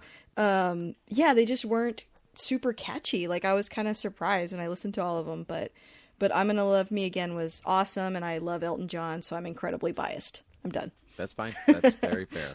Scott. I take credit for being the least enthralled by these nominees because I only saw 2 of the 5 movies that these songs were in, and I did not care for Into the Unknown. Kind of like Lisa said, I wasn't really taken with any of the songs in Frozen 2, and I didn't remember I Can't Let You Throw Yourself Away. If you played it for me, I would probably go, was that in the movie? Yeah, I was the And- same way listening to it. And then the other 3 never saw the movie, so I never heard the songs. So I actually, this is what it's controversial. I didn't vote in this category at all. This is true. You did. because the only song I recognized was Into the Unknown, and I wasn't giving it a vote. Which I will say, it made it easier for me to pick the winner. So what did we? No, well, we're gonna hear my thoughts on these songs. I thought we did already. No. Went out of order. You just heard my thoughts on them giving the Songs. Academy Award to Elton John. Oh, okay. But then by all means, You did That- go on for a long please- time about Elton yeah, John. You did. Well, because He's jealous. he's old. How dare you? That's Sir Elton John you're talking about. You're closer to his age than all of us. I thought Scott was older. He's not. Damn it. No. Anyway, Am I not the oldest? apparently Really? not. And How old are you, Palmer? I'm 38. Oh, okay, so not much older. Not much, because I turned 38 in March. Oh yeah, so it's like 6 months difference. I was still right. Okay. Yay. So, I'm gonna take the crown off of Scott and say I was the least enthralled by these songs. we're all arguing who cared less. Again, Into the Unknown we've already discussed wasn't good. I'm Standing With You was even worse. Like, I think that song had 5 lyrics and it was just the title of the song. I'm Gonna Love You, I'm Gonna Love Me Again is good. It's peppy at least. I Can't Let You Throw Yourself Away. When I heard the songs, I went back through and listened to all of them on their own. It reminded me of the scene that it was in, and in the vein of the movie, it works because it's the montage of Forky trying to throw himself away, and Woody like grabbing him out of the trash or saving him all the time. Oh, that's where Yeah. it is in the movie. Okay, like thank it's you, the Palmer. best. It's one of the best bits in the movie, It's really one of Yes, the it is. only- but I'll it's agree not with the that, best song. Yeah. I went with the song from Harriet. For one, I thought the song was good. I also have a partialness to that style song. Like, I love it when you have a choir doing backup on the vocals, and I felt in the vein of the movie, the song fits perfectly. Like, if you listen to the lyrics of the movie, it fits the movie. So that's why I went with it. Makes sense. Ultimately, I'm Gonna Love Me Again won the Rewindy Okay. Yeah. Great. Yeah. because I Hey, have Lisa. I have scruples, and I could have just put Scott's vote towards what I wanted, but I didn't. This time. Yeah, we don't know that. We can't see the ballots. Yeah, it's true. He's like I really can't see them. I can That's only see true. The back of them. Can't even see his face now. Spoiler alert: The Irishman wins Best Picture. Twist. We're gonna do best original score. Joker, Little Women, Marriage Story, 1917, and Star Wars: The Rise of Skywalker were all nominated. Joker won best score. I thought deservedly so. It's an amazing score. Very otherworldly. And I listened to the soundtracks for all of them, and I thought 1917 has some spectacular music, as does Marriage Story and Little Women. But I don't think they do anything that we really haven't heard Thomas Newman Randy Newman, or who are related to one another, by the way. I would think so. They're both last name They are Newman. cousins. Or Alexander Desplat. I haven't heard them all do before. And then certainly and then Rise of Skywalker. I love John Williams, as do many people, and I love Star Wars music more than almost anything. But it really wasn't. It wasn't his best, and Joker was a better score. So, Lisa. I gave it to Star Wars after you just said all that. That was my number one. Good job, Lisa. I don't know. I feel like he should have gotten it. Maybe even if it was just like a nod, this is your last Star Wars, and so you get the award. Film. I would have been comfortable with that. So that was my number one. And then number two, I think I had Little Women. Little Women has great music. It was excellent. Scott. Oh, I gave it to Joker all day long. So it was. I'm also biased because I love cello. It's an instrument that I And do just Jell-O. find. That is true. Not as much anymore, but yes. It's okay. You'll cycle back around but when you get older. It's okay. It's every other decade. I love. I love the score by itself. I love the score, particularly in the movie. I agreed with your thoughts when it came to John Williams' Star Wars, Tim. It didn't even have something like a Duel of the Fates from Phantom Menace, or Across the Star. Like, even with the prequel trilogy, like there was a piece that came out. Yeah, of it doesn't even have like the And- Octo, like the Jedi Steps piece, or it doesn't really have anything like that. It's really just like a compilation of his leitmotifs from previous Star Wars films, which is fine because it's all great. Right. But it doesn't hold weight in comparison to the new music that was created for these other films. Right, and then Little Women was my number two because I do enjoy Alexander Desplat. I think I first fell in love with him because didn't he do the 2005 Pride and Prejudice with Keira Knightley? Did indeed. Yeah. If it's a period film, they get and him. Pretty much. I mean, because and this will speak to Tim's heart too. Didn't he also do the Leonardo DiCaprio Man the Iron Mask? No, he did not actually. No, Okay. that was Alexander Dumas. No. Oh. Twist. Oh, Nailed stop it. That's Alexander Dumbass. And in 1917, I'm not saying it was bad music. But when the movie was over, I couldn't I couldn't tell you the music. So that was my feelings about 1917. So yeah, Joker was my number one, and Little Women was my number two. Good stuff. So there's 4 of us on this episode. Indeed, there is. 2 of us had the correct thinking for this category. Me and Scott. Me and Lisa with Star Wars being the number 1. Did you even see Star Wars? No, but I listened to the soundtrack. I actually listened to all the soundtracks. You know me. And I hate Star Wars. So to get me to vote for a Star Wars movie has to be really good or be named John Williams. So, but I agree with Lisa. He should have gotten it. It should have been a nice nod. The poor guy has lost the Oscars more times than anybody in history. Yeah, but he's also won a bunch? Question mark. He's won some. He's the most nominated. Oh, okay. I see where you were going, so I figured I'd help you out there. Thank you. I wasn't sure how many he's actually won. I did so aside from the Rise of the Skywalker, I did really like Marriage Story and Little Women. The 1917, the music wasn't what the movie. It wasn't like a compliment to the movie. It was there when it had to be. I think there are certain pieces that complement the movie very well, but mostly it's Thomas Newman doing his Thomas Newman thing. Yeah. Yeah, it wasn't memorable. Like, I can't, like, if you played it right now, I would not say, oh, yeah, that's 1917. Yeah, the And- only piece that I thought really by the way, was Tim, the, to answer was your the question, the late show. John Williams won 5 times. 5 Yeah. times. Okay. Well, it And- could have been 6. I'm just It Schindler's kidding. List. should have been 6. No, I'm just kidding. Schindler's List, E.T., Star Wars, Jaws. A New Hope, Jaws, and Fiddler on the Roof. Oh, sure. Oh, that makes sense. He orchestrated the music for Yeah. film. He didn't do the Broadway. aw, I could see man. Palmer's wheels turning. Because I'm going to see it Thursday. No, I'm going to be there. Oh, you are? Yeah. Aw. John Williams won't be. And then I had Joker Dead last. Did you see Joker? No, Okay. Just checking. nope.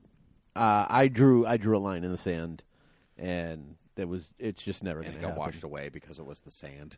Nope. Okay.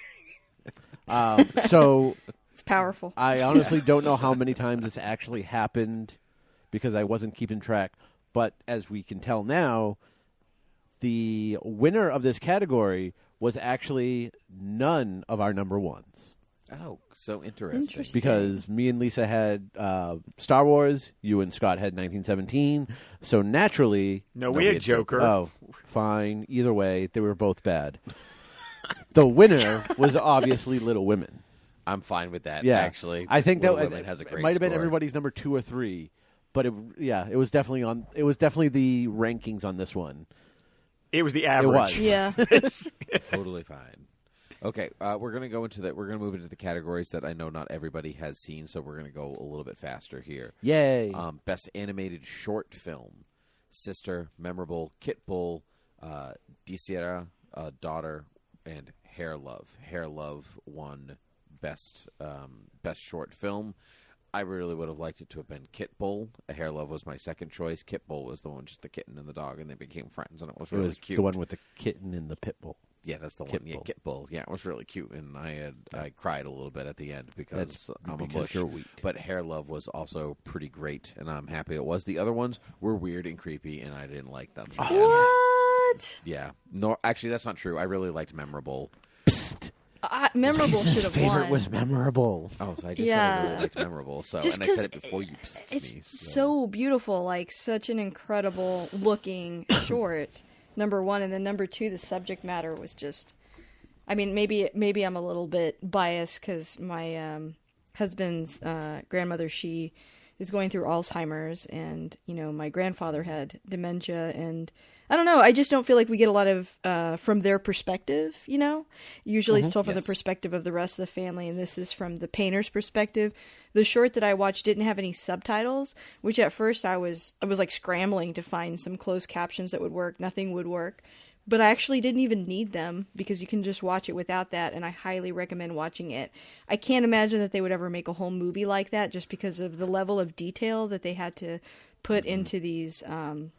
It was like part CG but part stop, motion. And I think if they had to do a whole movie, that would be too much. But it's just cool what you can do with a short sometimes. So I would have voted for Memorable. And then after You that, did. I had Hair Love. Yeah. Lisa was so dedicated to this episode. She couldn't find the subtitles for the short, so she went out and learned the language. Excellent. Yeah, I actually know French now, so. Yeah. Oh wow. No, I don't. Pardonnez-moi, Huh? No. But I do agree with Lisa. Memorable.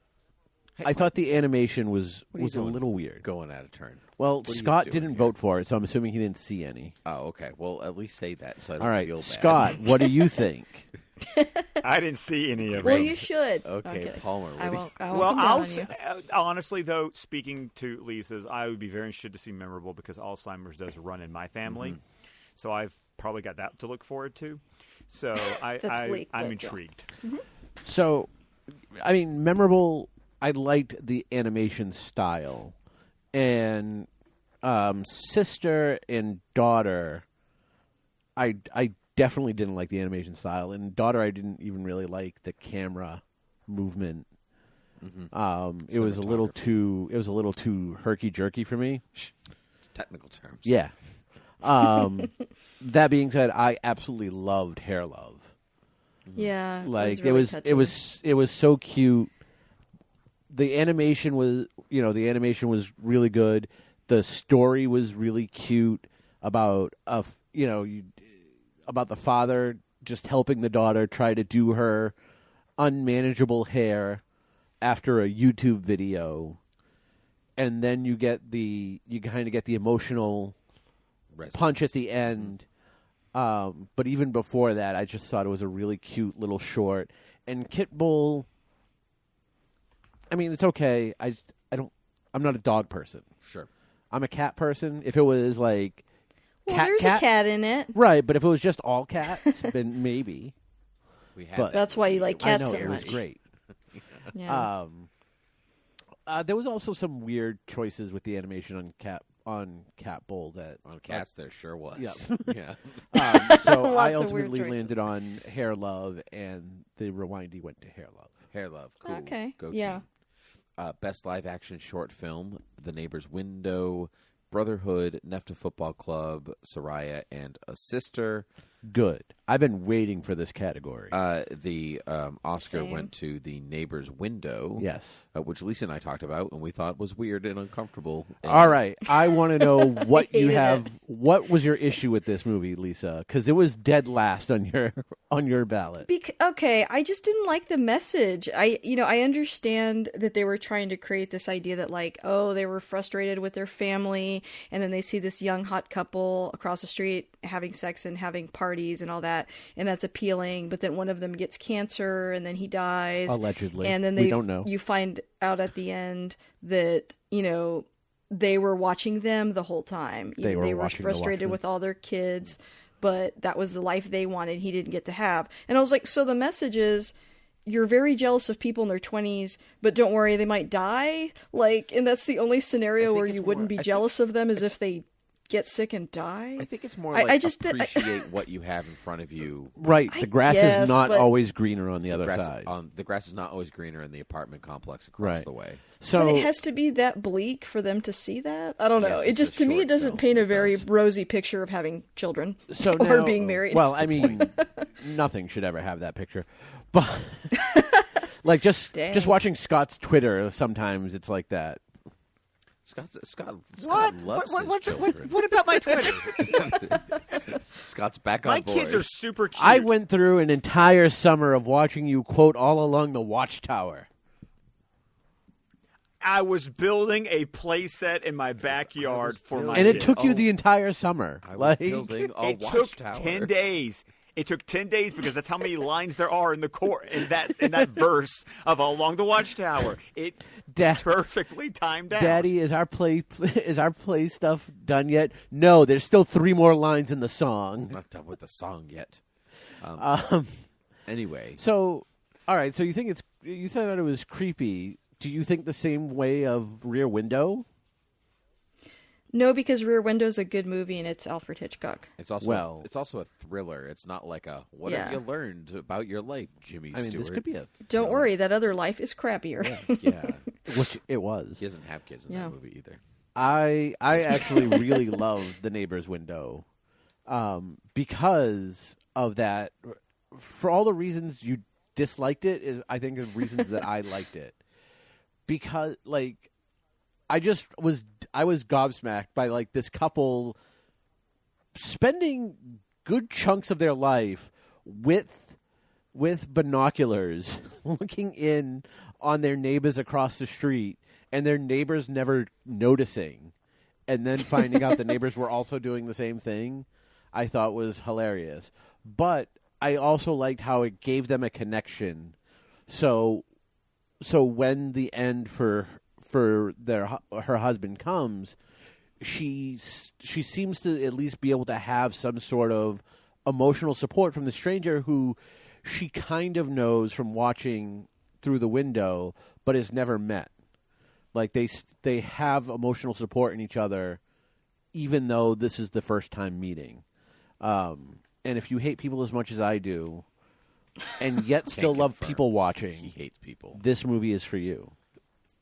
No, Brotherhood was robbed. That should have won. Well, then you're really not going to like the winner of the Rewindy, because it went to Nefta Football Club. I did. That was my second. I thought that was a yeah. really It fun was, short yeah. too. Yeah, Nefta was cute. It was the That only was one that cute. you didn't want to die afterwards.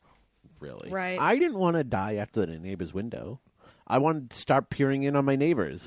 Yeah, I honestly wasn't thrilled with all of the short films this year. I've been watching the Oscar short films for years now, and like I used to go to the theater to see them up until. And that then you theater realized you closed. could just watch them online. No, that theater closed. It was kind of an experience. It was fun because they would show all the animated ones and they show all the live action ones. It was That great. sounds cool. Yeah, it was fun. The theater was really small. It was like all couches AMC and old does it. seats, and yeah, but this one was an art. It was like an art house theater, and it was real fun. And but anyway, it closed. But this was the first year that I really wasn't enamored with any of them. I was kind of like, yeah, they're all good. They're fine. They're good. They're well made in their own. But for some reason, I couldn't connect with anything. So it honestly didn't really matter to me which one took home the prize. Yeah. But anyway, you said it was an After Football Club. It was. Right on. So we're going to move on. I don't know if you guys. I don't know. This is going to be the easiest category ever. Great. Best documentary short Yep. subject. Go, Lisa. You're not going to say what won? The winner no, was. Let me say. All right, let go me ahead. say what. Walk, Run, Cha-Cha, St. Louis Superman, Life Overtakes Me, In the Absence, and Learning to Skateboard in a War Zone If You're a Girl, which took home Best Picture. Best short subject documentary. Okay, now Lisa, go. I watched quite a few of these. I didn't get to watch all of them, but of the ones I watched, I liked Walk, Run, Cha-Cha. And I didn't expect to when I fired it up. But it is a deeply moving story about a couple that lived, in Vietnam during a time when, they weren't allowed to dance, but they both happened to like ballroom dancing, and they would like dance in secret. And then they had to flee.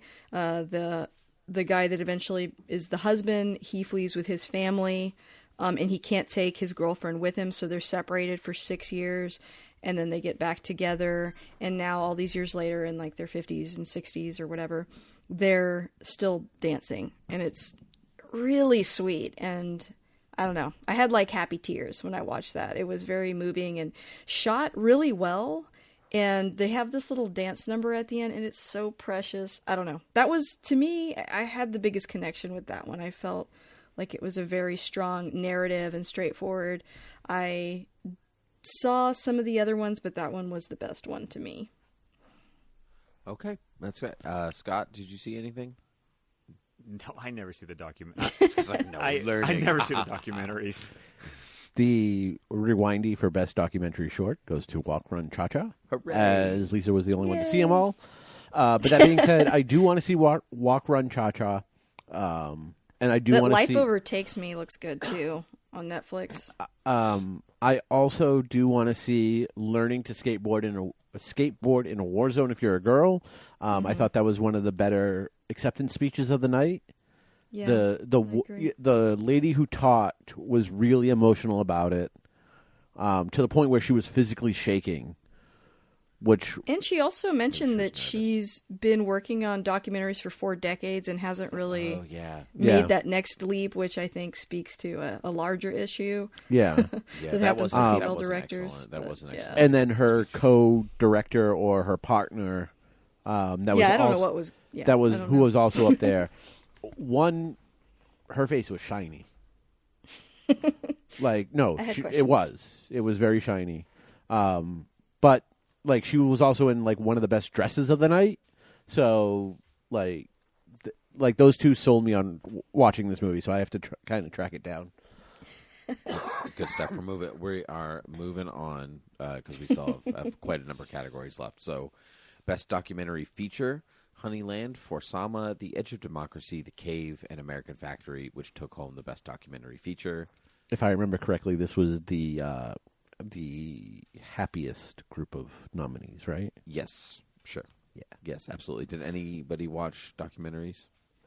Me and Lisa did. Great.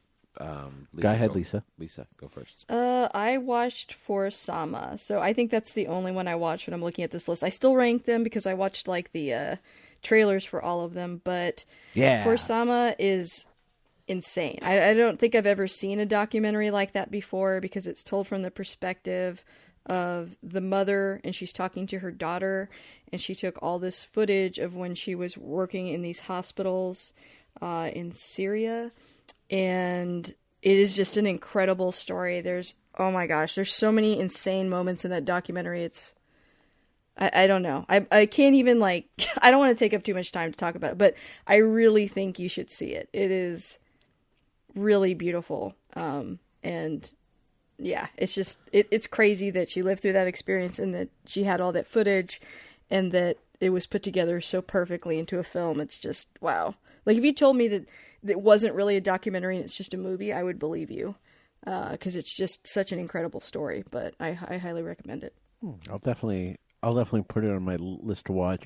I watched a couple of these straight through, and then I've watched bits and pieces. The only one I didn't get to was For Sama. Honeyland was okay. I wanted to see that, but yeah, I ran out of time. Yeah, it was okay, and I never finished it. I watched about half of it. It wasn't my cup of tea. I just wasn't interested in the subject matter. Maybe you didn't have enough Yeah. honey in it. Probably. Edge of Democracy. Oh, bother. Edge of Democracy was pretty well done. The Cave was one that I saw the least amount of. I really, really enjoyed American Factory, which is Ooh, I wanna available see on it's available on Netflix, Okay. and it gave me mixed feelings. Like I know what. So when I saw them accept the award, and they kind of talked about like the workers of the world uniting. Like that was what their goal was for this documentary. I didn't feel that watching the documentary. I felt they kind of took a very even line with the subject matter of the unions versus the Chinese company not wanting the union, which I guess is a good thing for a documentary filmmaker. Like they Seem more unbiased, I guess. right. you're They were. I felt this. I felt the movie itself was very unbiased, and it kind of led you to give you your own thing. saying. Yeah, that's pretty rare in a And- documentary. And I walked out of there. I walked out of watching the movie, and I'm like, you know, what I would have thought I was going to think going into it about unions of that, I felt different than when I walked out. Mm-hmm. So it's definitely an interesting movie, and if you ever watch it, let me know so that way we can actually have a discussion about it, because Yeah. I would be interested in your thoughts. Oh, one last thing about For Sama I forgot to say.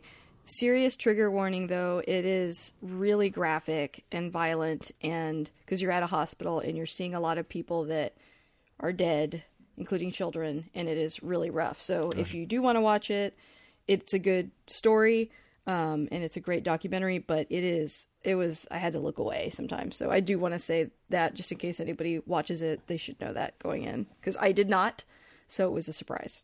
And And Palmer, I appreciate your thoughts on American Factory Yeah. because it's nice to know that the film itself, at least in your viewing, felt objective. Yeah.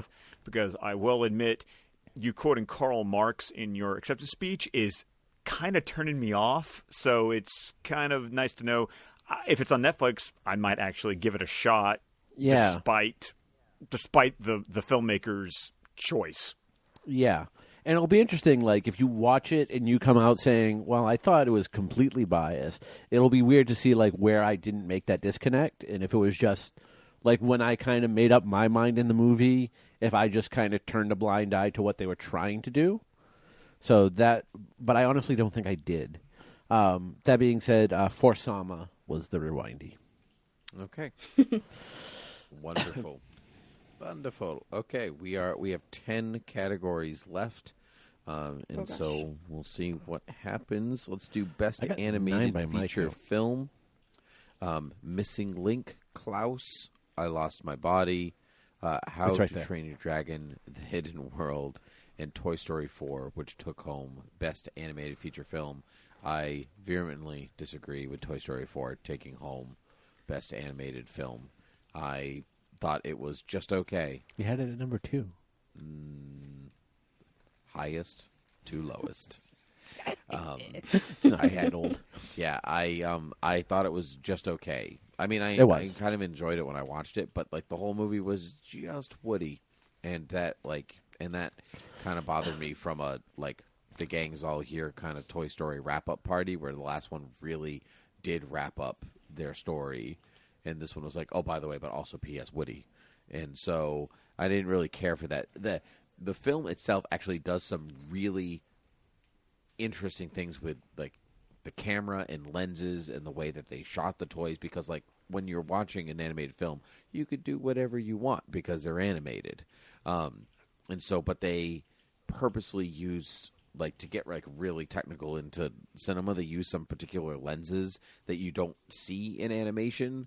And so they really went for like lenses for story point progression and things like that in cinematography, as opposed to like this just looks pretty or the camera moved like this or something like that. So I could like see why that would edge out these other films, but as the winner. But besides that, I wasn't really enamored with this win. Lisa? I chose Toy Story 4, even though I didn't watch it because I figured it would win. Lisa. But I'm sorry. I tapped out after number 2. I feel like there's nothing more for me to explore, and I've heard all the really good reviews. I don't think I'm as connected to those characters, to that gang, as everybody else is, so I just didn't see it. Which is my fine. true number 1 would have been Klaus, because I thought that one was really interesting and different. And I'm always there for an animation that's a little, different from everything else. And I feel like there's not enough diversity when it comes to different animation styles. So, and it was a great story. So that would be my true number 2. But I put number 1 for Toy Story because it's like, I feel like Because they always Disney win, got so- to you. Yeah, they got to me. I thought you were better than that, Lisa. Sorry. Palmer's going to lose sleep over this. I really am. Speaking of losing sleep, let's continue. Scott? I didn't vote for any of them Great, moving simply on. because I.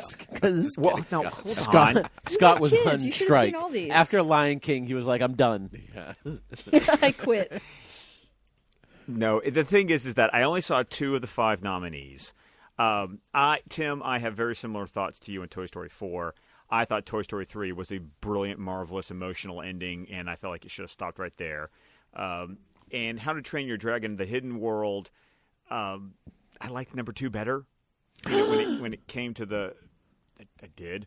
When it came to the dragon movies, Klaus was I never even heard of I Lost My Body. Missing Link, the trailers didn't intrigue me at all. Klaus was the one that I tried to watch over Christmas break because it was on Netflix. And it was Christmas. But it was well, it was Christmas, right? And it was Christmas, but it was one of those that I could never get the kids interested in watching it. And Christmas is just a crazy time anyway. That when we're all home, it's the kids. You watch what the kids want to watch, and so I'm with Lisa in that Klaus looked really interesting, and I wanted to watch it. I just never got to it. So I'm Tim. I feel like I'm the closest to you as far as your expressed thoughts about this category. So, I Lost My Body. Very weird. No, it's right there. I thought the animation was good. And I had asked Lisa this, and she never really gave me an answer. Like, when you think I of was this, real vague. you really were. Like, when you think of this category, what would you actually give more weight to? The movie, story components, or the animation? Like, if you could only choose one to be really good and the other be bad, what would you vote for in this category? I mean, I think the animation should complement the story. Even though that's what the genre is, it should fit it. So I feel like it has to be both of them. I can't bend on that. Because I liked 2 of the movies for story, acting, and other stuff. I liked 4 of the animations. The worst one was Toy Story 4 for me. I have a long feud with Pixar. It is very well documented. They Oh. don't know about it. Huh? They don't know about it. They do. Trust me, It's they private. do. Trust me, they know. I Lost My Body. The story was weird, so I didn't vote it as high, but I did really kind of dig the animation because it looked like a painting most of the time. How to Train Your Dragon, never saw any of them. Saw this one, liked it. I thought the colors were amazing. Oh yeah, you should see the other 2 if you like this one. Yeah. Yeah, they're good. They are really good. They're really good. My kids love. Oh yeah, kids love So- this. Missing Link, I agree. Like, watching the previews wasn't really that into it. It's actually a decently enjoyable movie, and I like I like the stop motion animation. That was Yeah. really good. Ultimately, I really like Klaus. Klaus is traditional hand drawn animation with some different kind of filming techniques. So that was the one that I ultimately went with. I thought the story was cute, and I love hand drawn animation. That's how I decided, and that's ultimately what took home the Rewindy. Klaus did. Klaus took it home, Good. That's which is fine. really good. That's great. Good. Good. Palmer, can I throw in my 2 cents? Sure. Because you only asked Lisa, but I'd like to share my opinion about that. Yeah, I would as well. Well, and I think it's a really good question for you to ask. But I will say, if I can't be diplomatic like Lisa and like give a non-answer, I see what you did there. She's good at that. Yeah. Well, yeah. I just it's got to be both, and animation is a big deal to me. So I think that's part of it for me. It's like no, No, it's gotta I be agree. both those things. Like ultimately, I want it to I be both. agree. But I think ultimately for me it is like if you gun to my head, I have to pick one over the other. I'm gonna say story, Yeah. characters, acting, Okay. because animation can be subjective. I feel like animation can be more subjective than good plot and good because it's acting. art. Right. Yeah. right. 'Cause, Yeah, like, like if Missing Link is that Kubo and 2 strings. Right, which I studio. really like. So that Lacking it looks Studio- really Yeah. nice. Lake Yeah. Studios. Like, yeah. Yeah. like if I was going strictly on the animation, I probably give it to I Lost My Body, with Missing Link being the runner-up.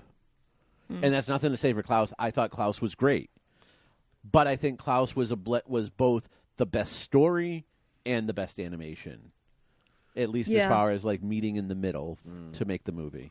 Yeah, I mean, I'm with Scott and Lisa in that I think that animation and story, like if you're dividing the two, they really shouldn't be divided, because when we say animation, we don't really just mean like the style of animation, but it really amounts to what you think of the production design, the cinematography, the editing, like the Right. color grading. Those are all the things that are like encapsulated within animation in a particular style within the film, and then there is the narrative and the acting and everything Right, like and that. to be honest, the reason I asked that is because this isn't this is best animated feature. So we've seen in years past, although I only count it once, that a animated movie transcended and got into Best Picture. No, we've seen it 3 times. I said we've seen it 3 times. I only count once. Beauty and the Beast. Beauty and the Beast. Yeah, I felt the other and two Toy were Story very. 3 were the other I two. felt the other two were very political, as far as like the behind the scenes politicking of getting it into the Best Picture Oh, sure. category. Yeah. What were the other two? Bob? Toy Story 3 and Up. and Up. Okay. Yeah. And Yeah, one of them was solely because it was like the first year they went to 10 films. Up. And it was like, well, Up because we need a 10th film. And then Toy Story 3 Up is was so just good though. Oh, I'm glad you think that. Anyway, let's continue. Yeah. Could that be more condescending, Lisa? I'm just can you reach across the microphone and slap him from Texas? I'll accept it. Okay, we're moving on. I'm going to go... Nah, I'm not going to go out of order. Oh, well. Best International Feature Film, Pain and Glory, Les Miserables, Honeyland, Corpus Christi, and Parasite. Parasite won Best Feature Film, along with a few others. So I'm actually going to say here, I don't want to talk about Parasite until we get to Best Picture, because it won Best Picture. It's, if people Right. listen to this, obviously they saw the Oscars, or at least know who won. So It did? So I think we should hold off our conversation about Parasite until we go through all of the other categories, just because we're going to get stuck in a loop of talking about Parasite a couple of times. But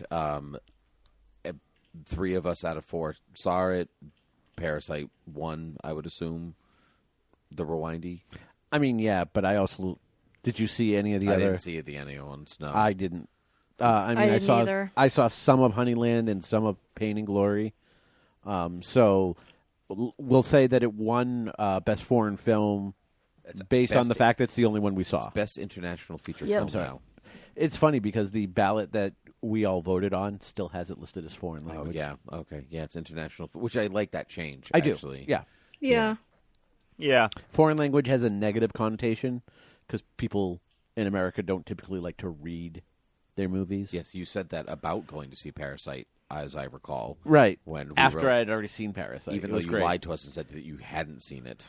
Look, it's not my fault you don't remember me texting you while I was watching the movie. So, but then why would you lie about it? Because I proved that you never listened to me. No.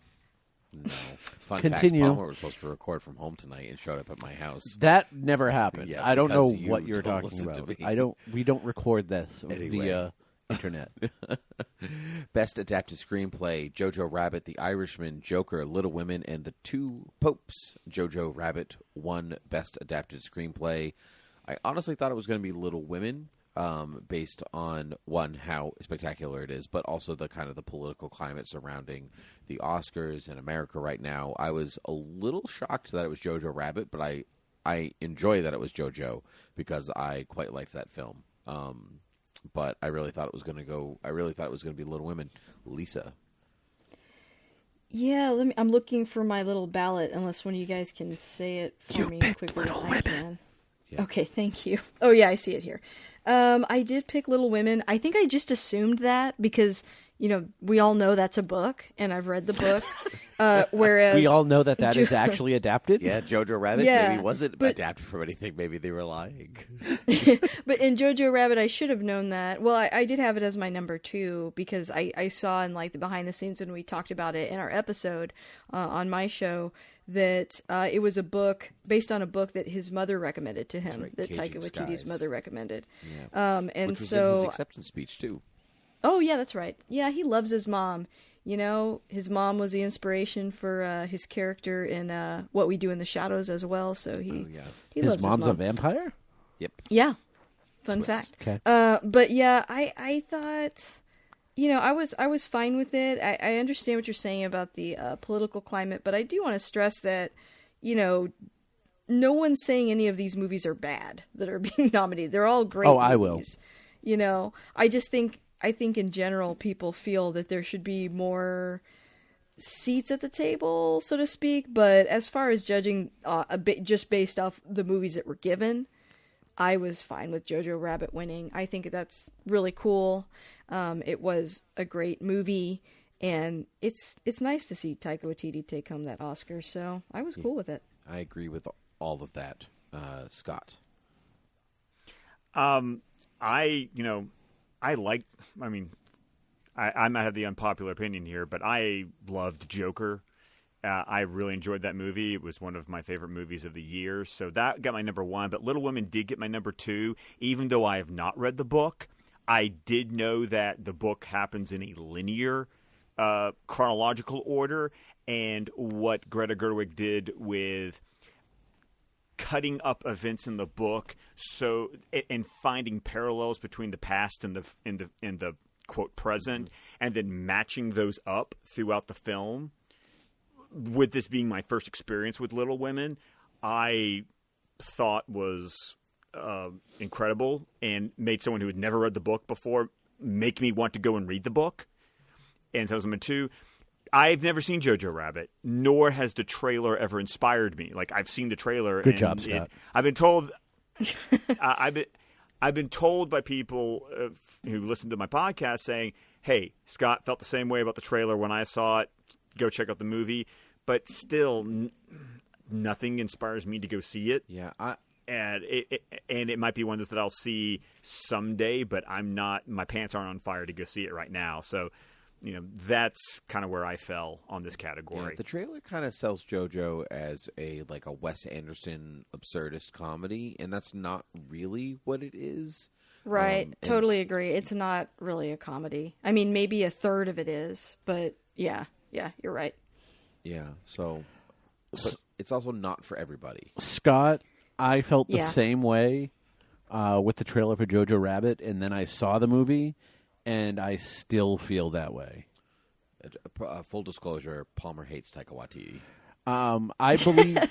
Well, here's the thing, and I Is do. this because of I Thor Ragnarok? I 'Cause, absolutely you don't have to love that movie. despise Thor Ragnarok. Like, I agree with Palmer. Like, I agree with when Palmer I- on wish this he'd when point. I never made that eventually- movie sometimes. when 'cause I it's so eventually different from his end other up films. in hell after my life is over, I know I'm going there. It's fine. I know that his movies will be playing on a loop.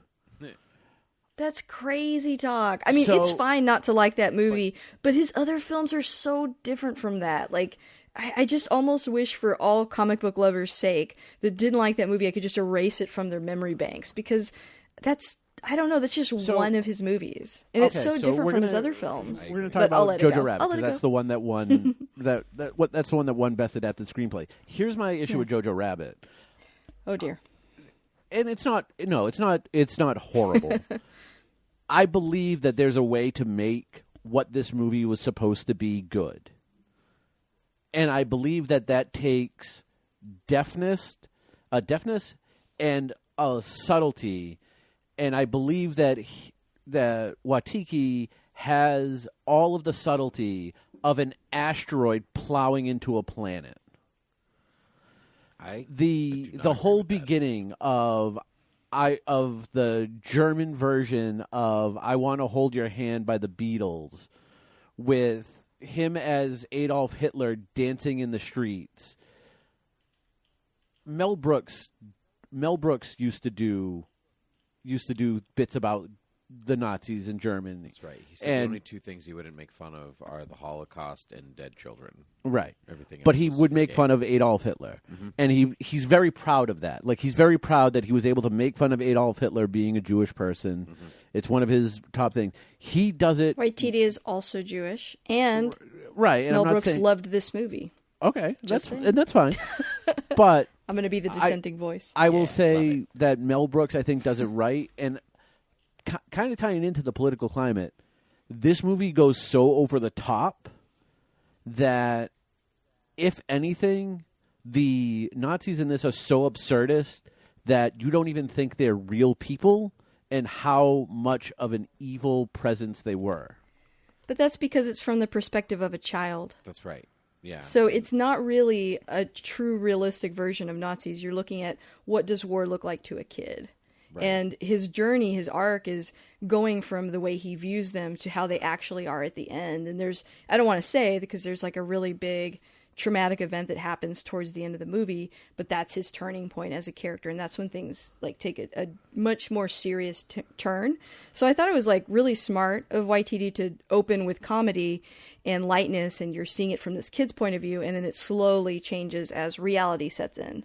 Yeah, and on top of that, I would add that, because you talked about Mel Brooks and making fun of Hitler and everything like that, you talked about subtlety and deafness and all these things. I would argue that Springtime for Hitler is none of those things. That's a and good so point. I mean, Mel Brooks is not subtle. I I think absurdist. I think it's more grounded than the Nazis being like, the Jewish people have gills and fins. But they But said those are stuff some like of the, that. But those are actually some of the lies that they used to spread, like to kids. And so it's like it's actually like researched. I mean, nowadays, it's kind of like about propaganda and how it fuels hate. Right. And, how people will believe anything, even if it's absurd, because they want to hate something anyway. I think in the current climate, there's a way to do this movie, and I just don't think he did it correctly. And that's fine. I mean, it is subjective. Like, you can, if you don't like it, I totally get it. Yeah. And hey, anytime you make a movie that has anything to do with Nazis, come on, it's going to be controversial. Right. And I'm here for that. I wonder how we'll look at this movie 5 years from now. Like, will I be eating my words and deleting my episode? I don't know. So, I mean, it'll be I get it'll that. be Saved interesting. it. It'll come back to haunt you. So I know, we I'll be talked about this with canceled, no. in our top 10 thing with Little Women. I liked Little Women. I don't think the story was. I don't get the whole being enamored with the story, but I think it was adapted well. Yeah. Well, no. I'm not saying it's a bad story. I like the movie. I like the story. I don't get why it's You don't a connect classic. with the story. I don't get why it's a classic, but I understand there's a lot of people who do, and great. I wish I connected with the movie a little bit more because of that. But Yeah, that's fair. ultimately, I did vote for it for Best Adapted Screenplay because out of the ones here, I thought the story was the best adapted, and it got the Rewindy. Little Women got the Rewindy. Yep. Sweet deal. Moving on, best original screenplay. Knives Out, Marriage Story, 1917, Once Upon a Time in Hollywood, and Parasite. Parasite won for best original screenplay. This one was tough for me because narratives are quite near and dear to my heart, and I thought all of these really, really some of the strongest original screenplays in some time. And but I think Parasite rightly deserves its award. Though I might have given it to, did I give it to Marriage Story? You make bad choices sometimes, so maybe. Yeah. Nope. No, I gave it to Parasite. Yep, because it deserved it. Yay, I was right. And so, Lisa, what do you think? I also chose Parasite. I've seen all of this director's films, and they vary in terms of tone and subject matter, but this one, I mean, I did not see any of it coming. It's impossible to predict this movie, and that's hard to do. It's hard to go into a movie not knowing what it's about and to be that satisfied. So it is my number one, and then my number two is Marriage Story, because I went in wanting to hate Marriage Story. I avoided watching it. I'm like, I'm in a happy marriage. I don't want to see a crappy marriage. My parents got divorced. I don't want to see this. I saw it, and it was the most optimistic view, I thought, of a divorce I've ever seen.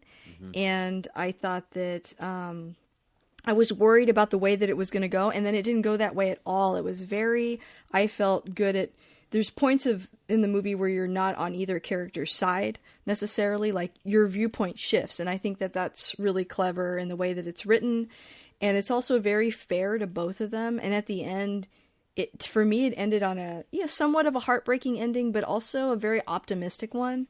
And I don't know, I just thought it was very mature in terms of dealing with that subject matter in a way that a lot of films about divorce are not. And I think there's a temptation for a lot of writers when they're writing about their own experience to really color it in terms of, like, making himself the good guy and herself the bad guy. That's not the movie that we got.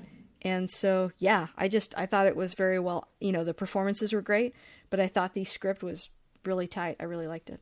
Yeah, I'm 100% with you on that. Excellent, excellent breakdown of Marriage Story. Thank you. Scott. Disclosure, I saw 3 of the 5 of these movies. Get out. At the time that I voted, and then, because I saw Once Upon a Time in Hollywood, which was my number 1, and I also saw Knives Out in 1917. As has been well documented, I've not seen Parasite yet. But last night, while after my wife and I got sick and tired of the antenna cutting out during the Oscars, we did turn on Marriage Story, made it about 47 minutes in, and then stopped. Good job. Because I will finish it. My wife will not. It was kind of interesting how Lisa was saying you kind of go back and forth, and my wife and I were like, no, we hate both these people, and we don't care. And no, I think it redeems them in the end, but it does depend on how you view that entire situation. Like, I get that. Right, and my wife and I had some very strong opinions about how we view that and where what we saw of the movie was going. But once again, I will finish it. My wife was like, nope, I'm out. Nope, I don't need to finish this. I'm good. And so I gave it to Once Upon a Time in Hollywood just because the dialogue was, it's Tarantino, and, I enjoyed Tarantino. And that was who my number 1 was. Like I said, just because of the 5, I hadn't seen Parasite. So, I could only vote by what I'd seen. Yeah. I get it. I was never not on Scarlett Johansson's side in Marriage Story. I could see that. Straight from beginning to end, I just thought Adam Driver was the worst, possibly the worst husband I've ever seen. He's a little controlling, but he was a director, so maybe that's where some of that comes from. There goes all of our listeners who are directors. No. Whatever. They'll be fine. That being said, Knives Out, which I totally intended to absolutely hate because I really don't like Rainn Wilson, It was fine. It was good. Wilson. You mean Ryan Ryan Johnson? Johnson. Yeah, I whatever was like, his you don't name like is. Rainn I Wilson? also don't like Why? Rainn Wilson, so it's What? fine. Aw. So Rainn Wilson I just feel like the pulled under the movie bus for no has reason. good moments, but overall is not good. Overall, it's not great. Talk about and I don't Knives think Out it's still? huh. You talk about Knives Out? Yeah. Okay.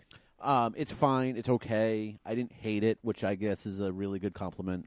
It is for you. That's, Yeah. If you didn't hate it, it's fine. I know. It's like you might as well give that thing like a gold star. Yeah, 1917. I think 1917. I honestly don't know why it gets nominated, and I'm not saying the story's bad. It's very okay. I think the entire thing of 1917 is its technical achievements. Give it all of the technical awards. I don't really think there's a lot of story there that hasn't been done before. Yeah, I mean, technically, all stories basically ask the same question. You know, Right, You know, no, I I say know, this a lot. I know. So, but I generally, in a lot of ways, agree that because there is not tons of story, but I think it's I saw it twice actually, and it's emotionally resonant. Yeah. and I think that's it. Kind of like it's not just like. I mean, And the most fact that it's so people- personal Yeah, for you become Sam an- Mendes, too. you become invested in the journey, and it's personal for Sam Mendes. Yeah, I never got to that point in Mm. this movie.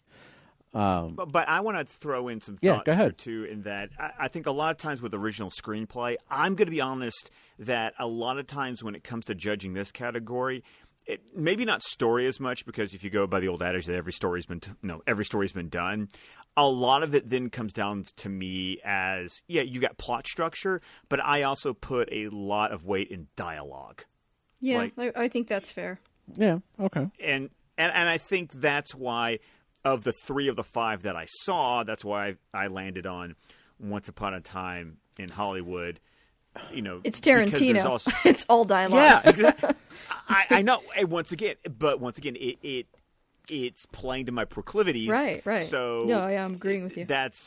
I know, and that's why I brought that up, was because I feel like there's story and then there's dialogue, and I feel like, when you read a screenplay, I mean, most of what a script is going to be is the dialogue, and so that's why I lean heavy on that when it comes to a screenplay award. To go off of that, so a friend of mine, we were talking about this original screenplay award earlier today, and he had said it was interesting that Parasite won because he's like, I assume those members of the Academy that voted do not speak Korean, and so they're actually basing the screenplay, their choices, our awards. Even we did the same thing on the translation of the original screenplay.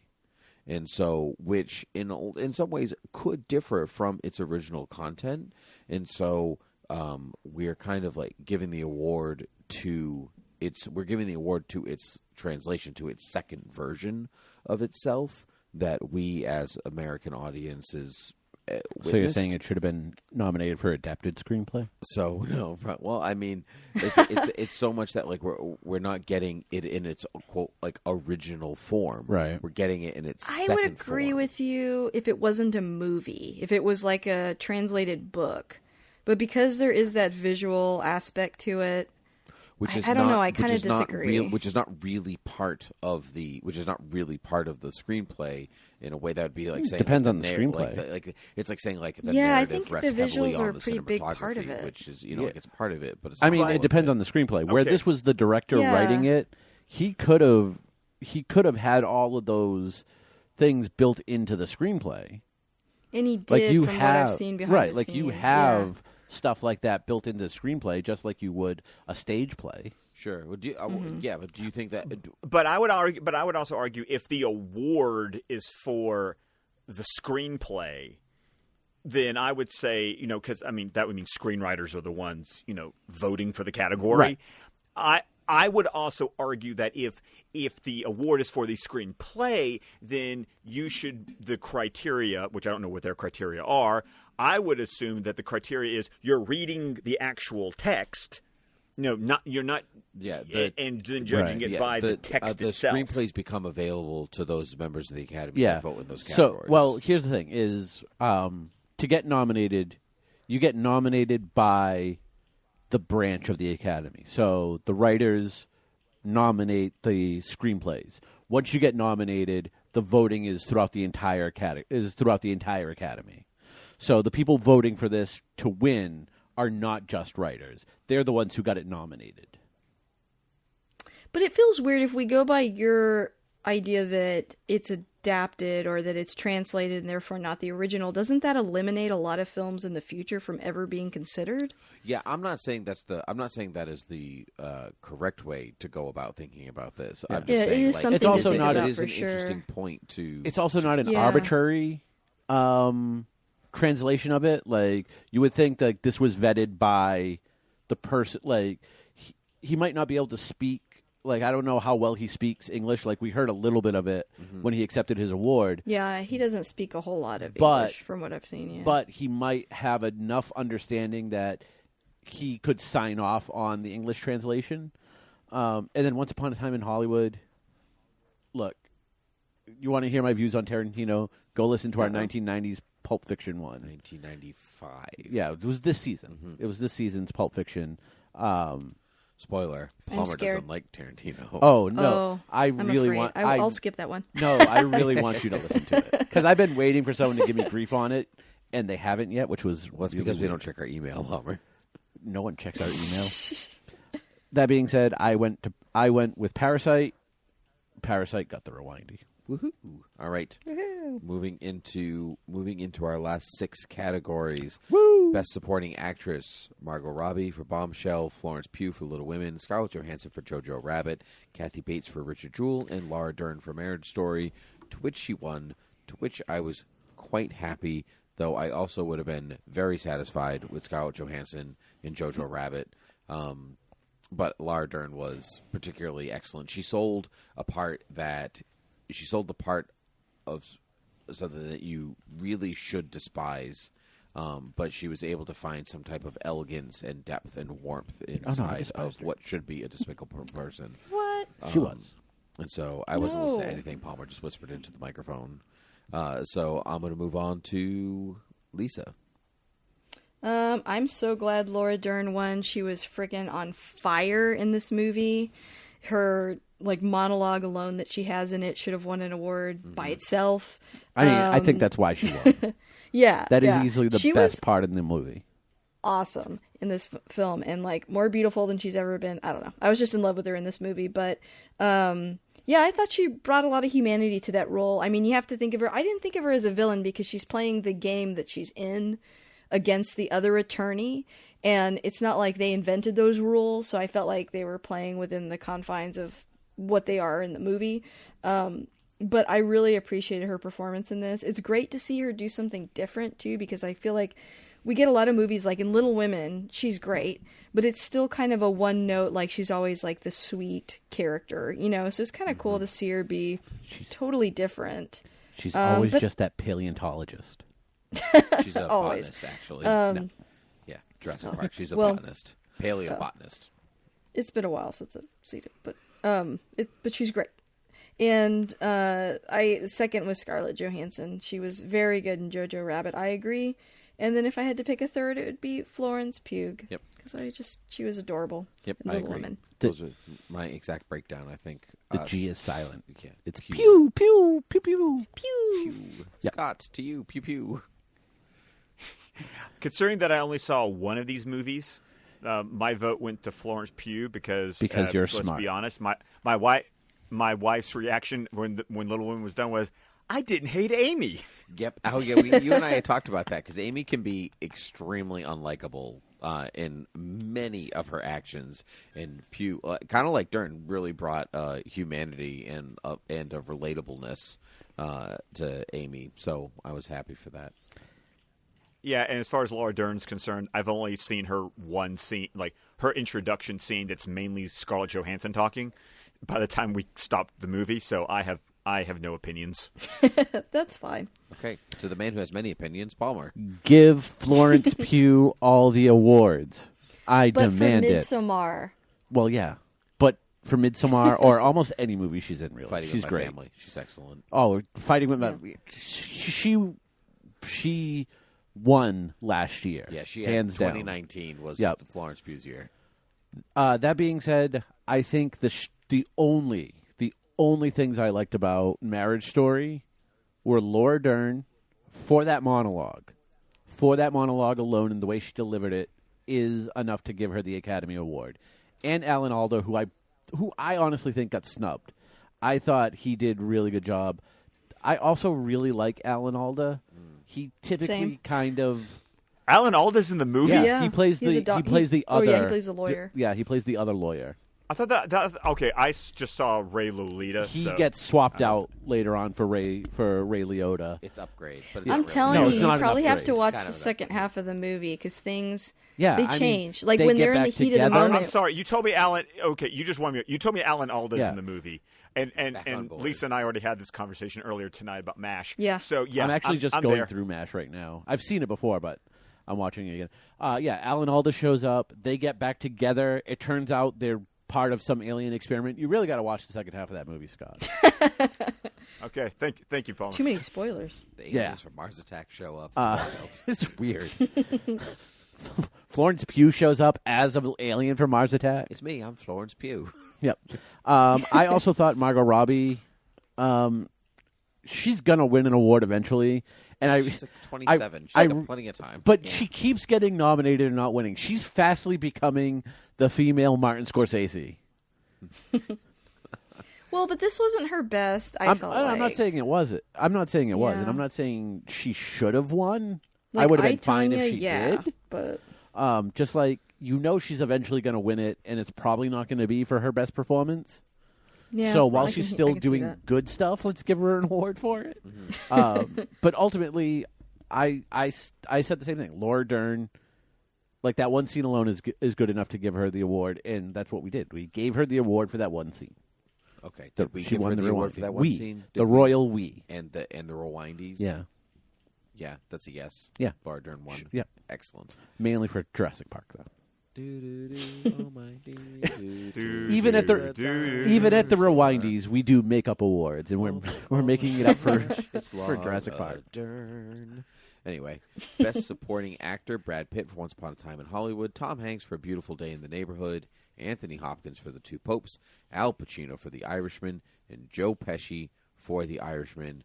Brad Pitt won for Once Upon a Time in Hollywood. Incredibly deserved amongst some stellar performances from all five of these guys. But Brad Pitt was like entrancing in a way that he has never been. And I was completely taken with his performance. And I think it actually elevated the movie beyond itself. Though I loved Anthony Hopkins.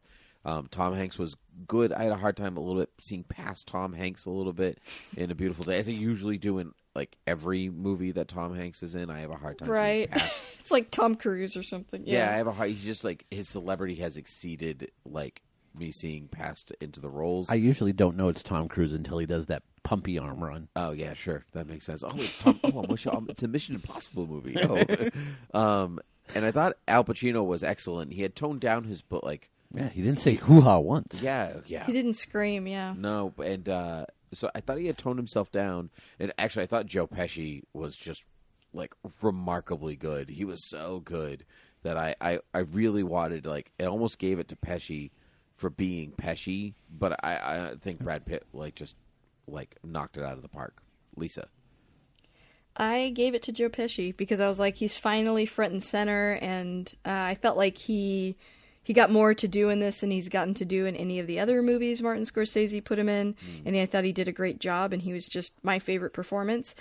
I'm going to be difficult and say I don't really understand why everyone's so in love with Brad Pitt's performance. I don't get it. I think he's been better in other movies. I don't know. I don't understand why he won. I was shocked when he I'm did. going to support you, Lisa, on this one. I just don't actually. see it. I I think he's a great actor. I mean, I really do. I love him in a lot of movies, but in this one, I felt like I just don't understand. I just don't get it. I have a 10-minute PowerPoint slideshow when it gets to me on why Brad Pitt.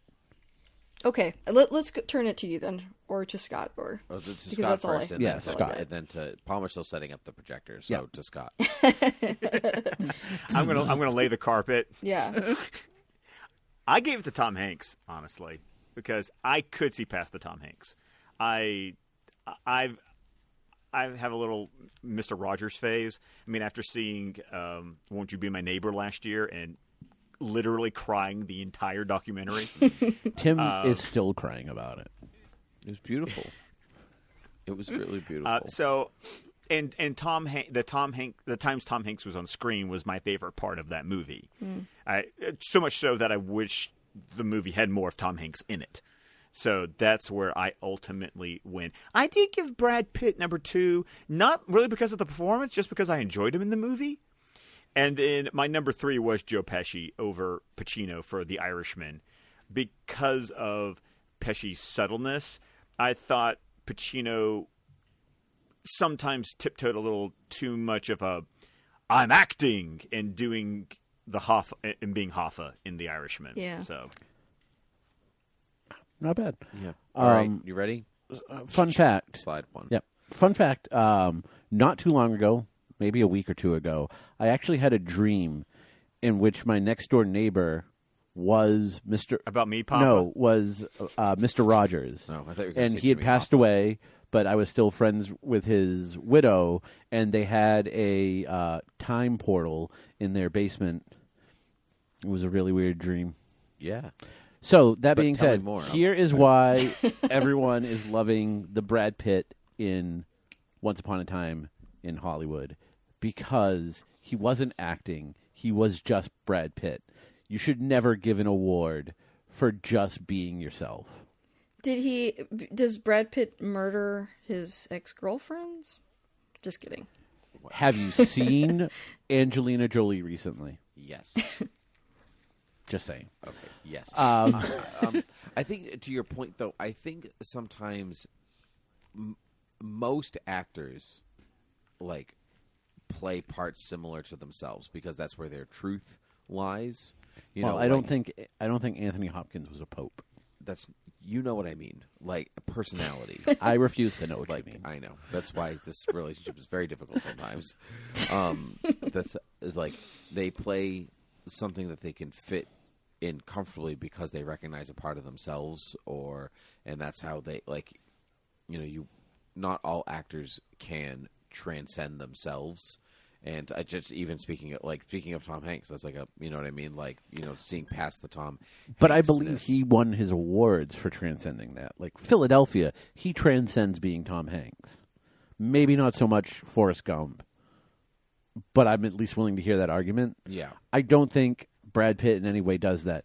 I said this on Twitter yesterday before the awards. But that's what I'm saying. But I don't think that's a bad thing that he doesn't transcend, because that means like he's really good at that thing. I don't think that's a criteria for being better at acting than I think somebody it else. is. I don't think so. I think it's Like if I your shouldn't be performance- awarded for playing a contradictory person. No, I think it's if your performance serves the film that it's into the best that it can, whether that is Well, and yourself there's- or not. There's added nuance to the film that, both Brad Pitt and Leo are aging just like their characters are. So I feel like what you're saying kind of makes sense, that he's playing himself. Because, Well, it's- But I will also say Brad Pitt is one of those actors like Leo that as they've gotten older, I have appreciated them more. Yes. Like both of them are actors who, when they started off, in the 90s when I was in high school, On it Family was- Growing Pains. I did watch Growing Pains actually, but I'm talking about their. I am old enough for that. We all are. But I'm talking more about the film career. Is when they started off as just pretty faces, and I feel like as they've gotten older, it's like They're still pretty faces. yeah. Not, but they went from they've gone from ingenue to character roles. That's right. And I feel like that as they've gotten those character parts, they've gotten to work with certain directors. They've been able to grow into being better actors than how I felt about them in the 90s. See, me, I would agree yeah. with you on Leo. I think Brad Pitt has just settled into playing Brad Pitt. Pretty much. Peak Brad Pitt was like 12 Monkeys, Fight Club. That was Right. when I thought he was Yeah. doing something Give different. him an award for 12 Monkeys, sure. Yeah. Give him an award for any of the Oceans or this movie. I don't see it. I said on Twitter yesterday, and I'm going to stick by it.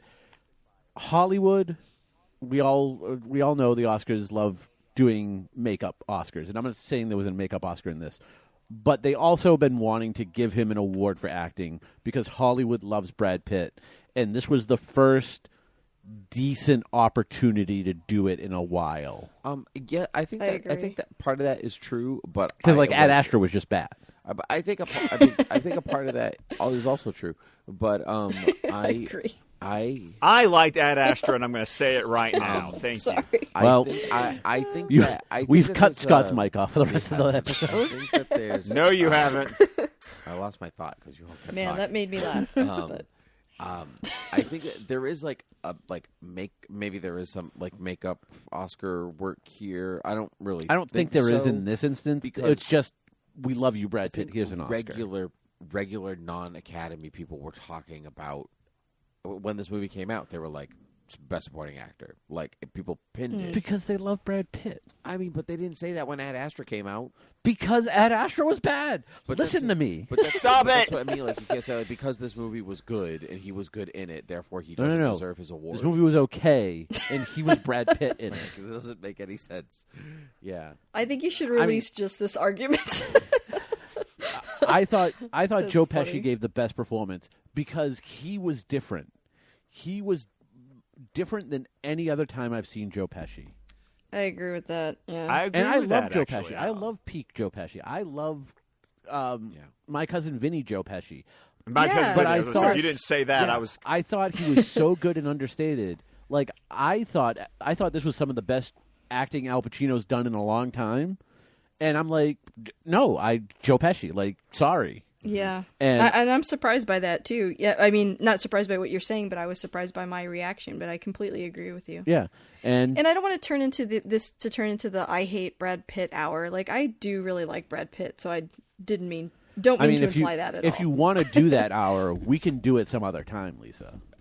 Like, I'm down for this. Let's No, move no. on to what Have you done Cool World yet on your podcast? Could you just do what?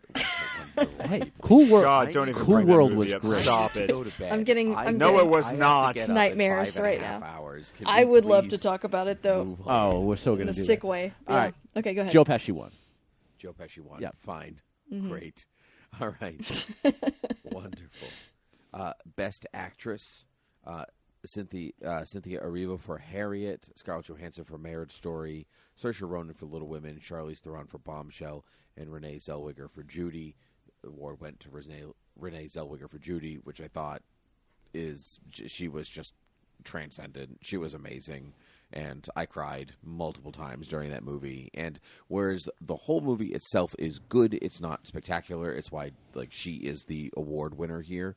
I just think that she is just stupidly good, and I am immensely satisfied that she won. Lisa, I feel like I need to watch it again because I did not like Judy. I feel really weird for saying that. I thought I was going to love it. Really, Lisa was is a talking. really Go downer. to Lisa. No, I'm trying to help her out. We don't have It was time to just help such a downer. Like, I think I totally understand that Judy Garland's life was not all sunshine and roses. I just felt like the movie should have given us some breaks every now and then from just how awful it is. Like, so have you guys seen the Broadway play it was based on? I have not. No. Okay. don't I think just anybody wonder, did. like, was it that the same? The Over the Rainbow? Anyway, she did a really good job. I completely agree with you on Renee Zellweger with what she was given. I just almost wish that what she was given was different because it was just so hard to watch. There were times I wanted to turn the movie off, and I don't usually feel that way. But she gave a great performance, and I am in the vast minority in what I'm saying. So I think it was well deserved. I would have given it to Saoirse Ronan. I really liked her performance in Little Women. I felt like she impressed me. You know, I've seen her in Lady Bird, and she was great in that. That was like a natural fit for her. But this, I felt like she was stretching her wings or legs, whatever metaphor you want. I thought she did better in this one, and it was really good. Yeah, that's all I've got to say. Okay, Scott. My vote went to Saoirse Ronan only because that was the only movie that I saw all the way through. And I said all the way through because I started Judy and It's stopped a beating. because it was one of those. I'm not going to be able to finish this before 9:00, and I don't want to pay an extra night on Redbox, so I got to drive up the road and return to the CVS up the street. But the if I was judging Renee Zellweger's performance based on, okay, is she embodying Judy Garland? I can get that. I can go there, even though I didn't bother to finish the movie itself. That being said, the other three movies I didn't see, so I couldn't until I saw 47 minutes of Scarlett Johansson last night, and so my award went to Saoirse Ronan. But I can understand Zellweger based on the 30 minutes of Judy that I watched before I had to return the DVD. Okay, and Palmer? Zellweger was good. I mean, she was. I don't think I got full Judy Garland off of her performance. I ultimately went with Saoirse Ronan, and Saoirse Ronan won the Rewindy. Yeah, and I thought she because don't get she me wrong, is the Academy Rewind darling. She is, and I mean she is excellent in Little Everything. Women, but I don't know if it's a part that pushed her the way that Renee Zellweger might have had to push herself for Judy. I think you've all talked about how I can see that, yeah. it's a hard movie to watch, but I think when we say so is Schindler's List, but it's affecting that way, and so I think Yeah, but I think if you get her more... life was up there and you were like, I don't care, boo-hoo, poor you, then it didn't do its job well. But because you were affected by her story, then it Right. did its job well, and she particularly did her job I never well. thought I would say this this following sentence, but there was more reprieve from the sadness of Schindler's List than there was in Judy. I don't think that's true. But I'm not. But we don't have time to argue that point. So, Best Actor: Joaquin Phoenix for Joker, Antonio Banderas for Pain and Glory, Leonardo DiCaprio for Once Upon a Time in Hollywood, Adam Driver for Marriage Story, and Jonathan Pryce for The Two Popes. The award goes to Joaquin Phoenix for Joker, which And a 40-minute rambling acceptance speech. I think he's won so many awards for Joker at this point that he's like, I've thanked everybody. I'm going to say something different. I don't think he's ever thanked anybody. I don't know. I think he's just rambled on about I cows. don't think you have any evidence to support that claim. I have the Oscars and the BAFTAs, actually. Okay, well, he's won more before that. So, anyway, despite how anybody feels about Joker, whether they liked it or didn't, his performance is extraordinary, and I think he absolutely deserves the award. I think the whole movie really hinges on his performance more Right. than any other part of it, and Well, that's what the movie is. It's is- a character. is I would argue it's a character. It's piece. a character piece. Yeah, and it's a character piece for him. And I think all of these other guys were excellent in their films. I didn't see Pain and Glory, but Antonio Banderas is great, so I assume he was awesome. And they were all very good. Leo was great in Once Upon a Time in Hollywood. Adam Driver was superb. Jonathan Pryce was amazing Pope Francis. But Joaquin Phoenix he transcended himself. Like we talk about. Like we talked about with Brad Pitt being yourself, and versus not. And I think Joaquin Phoenix's performance is like the antithesis to what Brad Pitt did in Once Upon a Time in Hollywood, where he just wasn't Joaquin Phoenix anymore. He was Arthur Fleck. And I think that's important in watching the film. So I'm very happy that he won. Lisa. I also gave him number one, but I don't know if it was just based on this performance for me. I do think out of this list, he is the best. And I think he's one of the best actors we have today. But I kind of wish that I had not seen movies like The Master or You Were Never Really Here, because I feel like the performance he gives in those movies is even more transcendent than this. It's better, but I recognize that those movies they didn't come out this year. So, Or did and I they? know that those movies are not necessarily movies that a lot of people would even see. So I understand why this one would be elevated to the level that it is. I do think he should have won. And then number two, I had Adam Driver. I'm positive he's going to win eventually, but he was really good. Marriage Story. Yeah, he was. Yeah, excellent. Scott. Well, obviously, because I loved Joker, if I love the film, then obviously I have to love this performance. And he was my number one for everything that you said, especially taking a movie that when it was announced, it is well documented and well mocked on my podcast, how I was one of those, what? And then I saw the movie and I was like, oh my God, I love this. So, and it's because of Joaquin and his performance that he gives. I can go from empathy to sympathy to complete despising him. Like, I'm following this emotional journey based on his performance. And I was ecstatic when I woke up this morning, because I did not stay up. I went to bed, and it was like, yay, he won. So Leo was my number 2. But once again, that's also because of these movies. Those are the only 2 movies that I watched. Yeah, I think Leo was really good. I think it actually, despite the physical and mental torture he went through for The Revenant, I think that this is a better performance, and so I'd almost would have preferred to have seen him take an award home for Once Upon a Time, but then The Revenant. But you know what? That's fine. We could do this all day. So Palmer. Yeah. I had actually asked originally if I could write in this category, because I didn't see Pain and Glory. I like Jonathan Pryce in The Two Popes. I think he gives better performances in other movies. Pirates of the Caribbean 3. I was going to say Evita. Oh, sure. I was going to say Tomorrow Never Dies. Nice, everybody. Good. Didn't really care for Leonardo DiCaprio. My hatred for the Joker is well known. And it wasn't until he won the award. I thought he had won the Oscar before. And when I find out he didn't, I was like, this is why. This is why he's getting this award. I don't think so, considering he's won all of the other awards. Feel like his career has kind of gone off a cliff since he did that whole I'm going to become a singer now and I'm going to quit acting. He's been a self-destructive mess, in my opinion, since then. Loved him in 8. You do know that was for a mockumentary, no, I know, right? but that was the downturn of his career. Was that mockumentary and that whole thing? I loved him in 8mm. I wish he would have stayed that way, but he ultimately wasn't. So I mean, I gave it to Jonathan Pryce, the lesser of every evil in this category. Not seeing Pain and Glory. I gave Antonio Banderas number 2 based solely on the fact that he was also in Evita, and he's Antonio Banderas. So the Rewindy goes to Adam Driver in Marriage Story. What? And Joaquin Phoenix. There you go.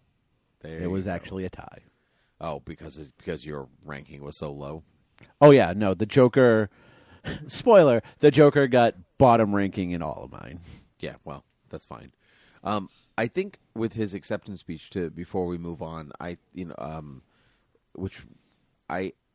talks about in it that people are at their best when they forgive people's transgressions, and he speaks openly about that. How, like you talked about, his career path, it was a different place, he was in a different place, and it's that Hollywood has welcomed him back, and this is kind of like this award is almost that show of force to be welcome back to the work that and what you're good at doing.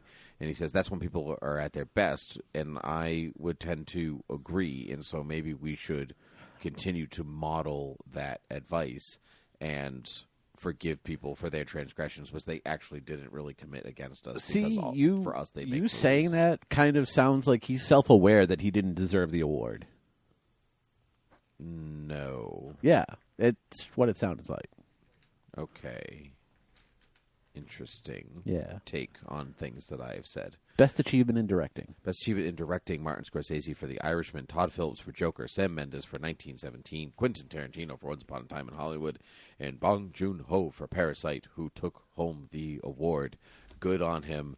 I really thought it was going to go to Sam Mendes, because that was kind of a, when it comes down to it, Parasite is a smaller film than 1917, and I just kind of corralling what it takes to make 1917. I thought that I really thought they would go with Mendes, but I'm very happy that Bong Joon-ho won, and I thought that he had the best acceptance speech of the whole night. With that particular one, because he gave several, but I think his Right, he got 4 The Oscars. the one where Martin Scorsese got a bigger round of applause for not winning than he got for winning. That is, Yeah. I don't think that's necessarily gauged correctly, but yeah, No, but no, I think, they stood up for Martin Scorsese. yeah, but I think, but he was being respectful. No, he was. yeah. I'm kind of making a joke of it, but at the same time, it was kind of true. But yeah, no, I will say that was a great acceptance to be speech. inspired by this guy and to have this mantra and then to have him sitting in front Yeah. of you where it doesn't happen tons. Yeah. Right. It's not like they're like, I love Frank Capra. It's not like, well, he's not around anymore, Thanks, Yeah. Tim. So just as a reminder, everyone. I'm never getting that. It's a Wonderful Life too. No, but it's more wonderful. Or is it? Lisa. I wonder had who she's gonna Parasite pick. as my number 1, but I never thought it was going to win. It was my favorite movie. That was always on my top number 1 slot, and everybody was like, "That's so weird. Why did you pick that one?" You're kooky. And then it won. Yeah. And it's like, because it was good. It was definitely kooky, but it was good. And then for number 2, I actually had Little Women. And then let's see. What did I have? Little you Women wasn't add? nominated in this category. The But you wrote Academy it thought in. it was deserving of a Best Picture nomination without a Best I know. Director. That never makes sense I am to looking me. at the Best Picture section. I was going to say you Dang, just wrote I'm so in- sorry. you So, just wrote in- number I 1, mean, I had I'm Parasite. with her. And then number 2, I had 1917. Yeah, and then a ghost hovering Little Women Yeah. I would throw in there. But yeah, you're right. I'm sorry. I was looking at the Best Picture noms. But for director, I had Parasite, then 1917. And then number 3, I think I had The Irishman. Yes, you did. All right. Scott. Well, being the problem that once again I didn't see Parasite, but I saw You still every other haven't movie seen on it? the- We've been doing this In the episode for time 2 we've been hours. talking You about? could have Yeah. watched Well, it. if I could have been watching the movie instead of being on this podcast, I would be done with it by now. I would have been dead like 20 minutes You're ago. not forced to be here. Scott. No, you are. It's fine. Don't Once- listen to Tim. Once I'm a man of my word. And when you asked me to be on it, and I said yes, I'm sorry. I committed And I myself to threw being everything here. off because of my dogs. Sorry, guys. Oh, no worries. But I picked Sam Mendes for 1917 based off of the movies that I saw. So Yeah. That's fair. that was It's a great movie. Yeah, sometimes directing, like you think about like best director and it going to like the technical like know-how and like the corralling that it takes, Right. And so, but it also takes a lot of emotion to bring together a cast to make something really special, and so Well, but as a director, and once again, film directing and stage directing are completely different things. But I still feel like it's a balance between the technical aspects and the performances that you feel like the director helped get those performances out of those actors. So Yeah, So, I agree with that. for my time, to make this a little bit quicker, I'm going to just say who won the Rewindies, and then I have a short argument that I want to make for Little Women. okay. So the Rewindy actually was split again between 1917 and Parasite. Sweet. Little Two Women. great movies. So there's been a lot of controversy over women not getting nominated in the director slot. Okay, I'm just going to say this: I want to go back to a time when there were less Best Picture nominees. I honestly don't think you should be nominated for Best Picture if you don't have a Best Director nomination. I'm not saying you need to win both, but I think given the fact that the Academy clearly really liked Little Women, but not apparently the directing of it, was to me insane. And- I and agree I'm with not- you, Palmer. I'm not, I completely agree I'm with all you. for I agree. increasing And- the number of slots. Yeah. And I said the same thing, and this has also been done before with Moulin Rouge. Moulin Rouge got nominated for Best Picture without Baz Luhrmann directing, leading to not Oprah Winfrey, Whoopi Goldberg, who was the host that year, when she was talking about the Best Picture nominees. She was like, and we have Moulin Rouge with all this singing, dancing, such frenetic energy that was all done seemingly without a director. Yeah. I remember that year. Yeah. I remember You know, And that I know was- people I argue agreed that with it's different, it's too different, but come on. I mean, it just feels wrong, right? Right. Like, we just can tell that it's wrong. Right. Like, and objectively. I'm not yeah. saying like you need to have 3 slots for women every year. But if you're gonna obviously think so highly of this movie, I don't understand why you don't nominate Greta Gerwig. Because then either you only nominated it for Best Picture because you had so many slots to fill, or yeah. there's just something weird. I think it should have been Yeah, I nominated. agree. I don't know if I would have voted for it for the winner. I thought it should have been nominated. Yeah, I generally agree with that. Especially the idea of like filling a slot. Yeah. Which, I mean, you and I talk about this almost every episode about like going like do 5. Yep. Because more than like I get why you want to have more. Because because people complain that like, oh, I didn't see any of these movies. Right. I'm like, well, that's not the Academy's fault that you didn't see the movie. Like, go like expand your horizons. Yeah, Like- there was 9 this year. I'm willing to hear the argument for 6. Sure. Yeah, but then I think that you'd have to increase every other category by 6, Just directing. even just directing. That's fine. Sure. If you're going to have 6 Best Picture slots, have 6 directing slots. But also, let's just stop but the making thing the is Best that- Picture one flexible. Get it back to just 5 slots. Yeah, but he's saying so like Well, but the idea is that I would argue that in film, the director and the picture are two of those like interlinked. yes. You know, Right. So if you're going, it's almost as if you're going to flex the number of Best Picture year to year, then you need the director slots To flex as well. And to flex I as well. think they've increased because film has changed so much since the Oscars began, right? There's just so many movies that come out every year. absolutely. Enough to fill all these slots. So I don't think we should limit the slots. I think, if And- anything, they should be increased, Yeah. you know? And again, I don't think you need to win one to justify the other. Like, Right. No, No, definitely like not ultimately, saying that. Yeah. ultimately, I picked Sam Mendes for Best Director, and that's only because of the style of movie 1917 was. Like, it would take someone really good at their job to pull it off the way he did. Right. And that's why I voted for him. Right. Do I think 1917 is the best picture? We're going to find out. But the best directing, I think, was him. Yeah, and I'm exactly in that camp where maybe it's not the best picture, Yeah. but it certainly is.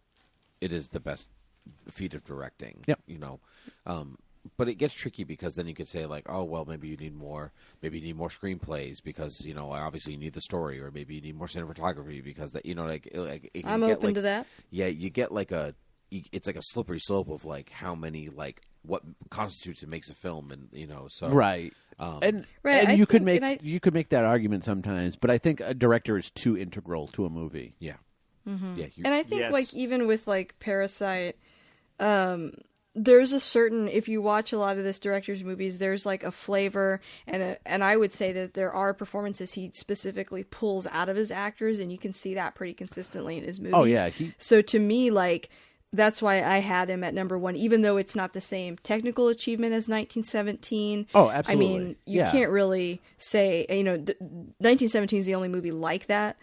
So if I'm ranking based on the kind of job that they're doing, not the type of movie it is, Right. I still put Parasite number 1, but that's a personal preference. yeah, I'm you not know? faulting you for Yeah. for picking Parasite number 1. If 1917's not in this year, like if it's not out this year, I think I vote for him. Yeah. Because you're right, he I does mean, get it's that. my number 2, so Yeah, he does get it's- that they're performance pretty out of the evenly actors. matched. Yeah. All right, last category. Did you do the rewinding for best director already? Yeah, I did that at the start. 1917 and Oh Parasite. yeah, that's right. Okay, I They forgot. co-won. Okay, They're last friends. category: best picture. Parasite Ford versus Ferrari, The Irishman, Jojo Rabbit, Joker, Little Women, Marriage Story, 1917, and Once Upon a Time in Hollywood. The winner goes to Parasite. Of course, people watched it. First international film in 92 years in the Academy's history to win full Best Picture.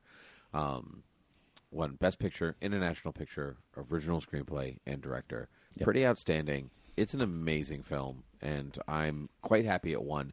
I truly thought 1917 was going to win. That was the safe pick. I think that was the safe Yeah. pick. Yes. Yeah, agreed. Yeah. This was. I think Hollywood, like critics alone, really loved Parasite, and I think Hollywood obviously really loved Parasite, but so much so, like you could see the excitement when he won Best Director and when it won Best Picture in the presenter's face and tone when they opened up the envelope.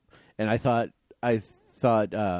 Jane Fonda was great, where she gave that like 5-second pause, and when she paused that long, I was like, it's got to be Parasite.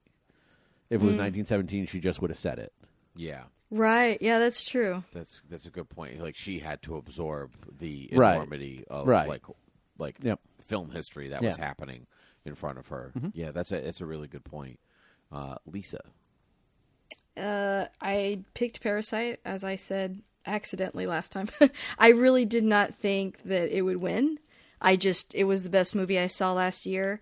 And I know like there's a little bit of, anger and angst on Twitter about how, this is a political move and just they felt like they had to give this award. But I do want to stress like That Twitter is dumb. And, Yeah. and also, I do those wanna people say didn't see that- the movie. Right. It's like I know why you're saying that. And even looking at like my Twitter, you could say I have an agenda. I completely understand that, and you can accuse me of that, and I will own that. But the reality is, it was just the best movie last year. I never thought they would give the best movie Best Picture. That sounds terrible, but I just didn't think they would do it.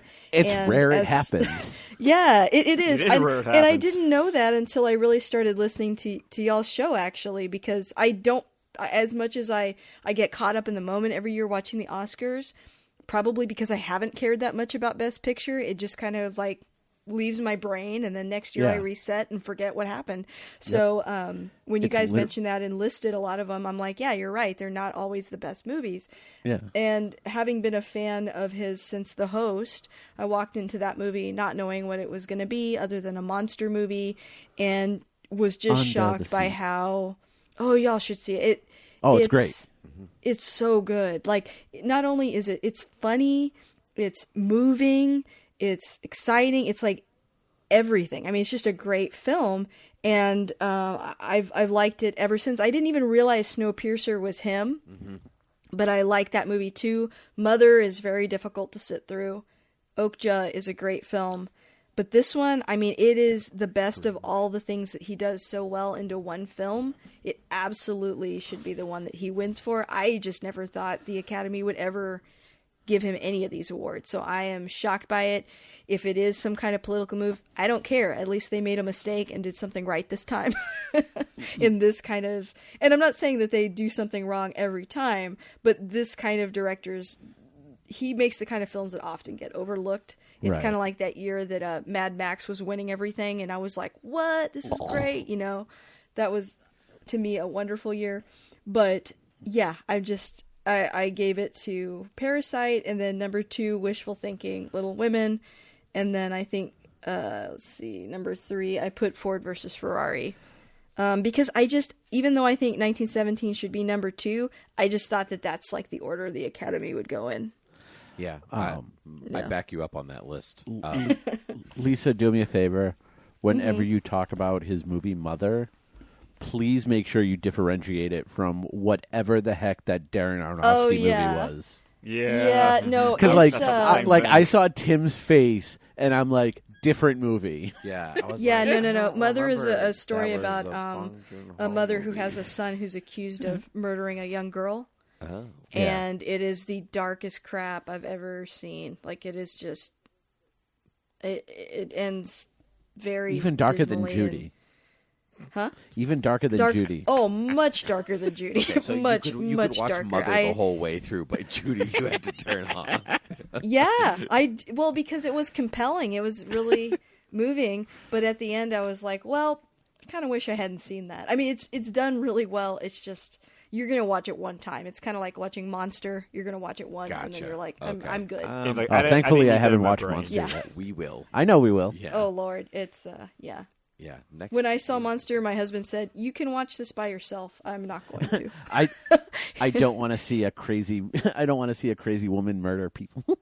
No, it's just it's painful. But he said, "I love this movie. It was great. I will not watch it again." Goodbye. So it was kind of one of those types of movies, which is really different from his other films. Yeah. So that's like the odd man out. Still good, but yeah. Yeah. All right. Let's see if Scott's watched Parasite yet. Yeah. Scott, to you. You're gonna Okay. like Your hate thoughts. it now because we've like hyped it so much. You're gonna be like, "What are you guys talking about? It's terrible." Well, I've already bought it. I mean, I own it now, so I mean, I've committed myself that much. But no, I mean, because obviously I can't offer thoughts on Parasite. Obviously, it's been 3 hours, and I'm feeling a little bit like high school, where I'm like getting shoved in a locker at this point. feel You like didn't do but- your homework, It's Scott. more like you didn't do the Yeah. class assignment, Scott. No, I did. I just wish Redbox would have put the disc in the box instead of it just being streaming, because I wanted to pay $1.80, because that's how I normally pick up. But here's the thing, okay? Because I can't speak about the movie, I'm not going to, because I'm not going to insert an opinion about something that I have not watched. Good man. I know, but when it comes to Best Picture nominees, I've said this for years now, that basically Best Picture nominees always end up in 3 categories for me. I either already saw it before it was nominated, Before it was cool. before it was cool, and or I didn't see it. I maybe didn't see it until after it was nominated, but it was still a movie that I was planning on seeing before it got nominated. There's the second category of, okay, I'm going to see it now that it's nominated.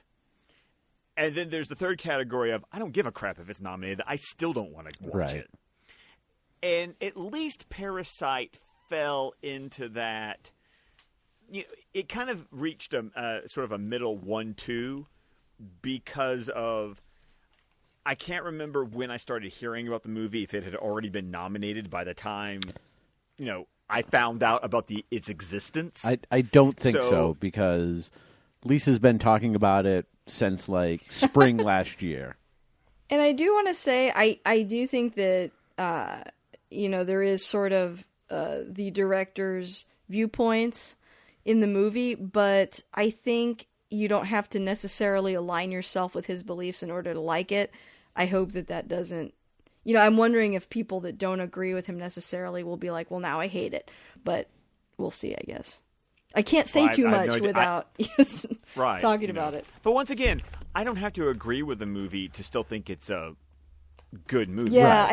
I think it's bigger than just how he feels about different topics that he talks and about in all things. his movies is compelling and interesting. But yeah, you don't have to necessarily completely agree with him, I don't think, to enjoy it. But like I said, this movie was at least something that I wanted to see before the Oscars happened, but unfortunately it just, due to the way things were set up and my lack of time once it became, it didn't become available for rent until January 28th. I'm sorry, with my life, that just did not give me enough time. Yeah, you have Well, a when it family first and came a out, too, job. it had a very, Couldn't When- you when it watch it first during came out- maternity leave? What in August when my third baby is born? Oh, I Yes, thought you already okay. had the baby. Oh, it was just the gender reveal then. Okay. Yes, I it was me thought. finding out what Yeah, it was. I thought you Yes. would. I thought that was when you'd had the kid. So all right.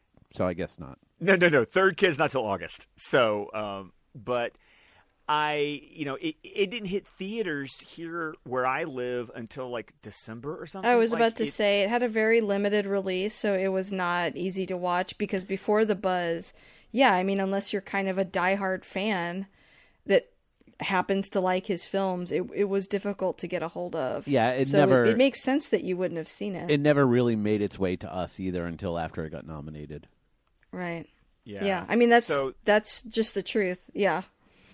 I mean, and it's also the downfall of it being a foreign film, yeah. and then also the comments that were being said about it.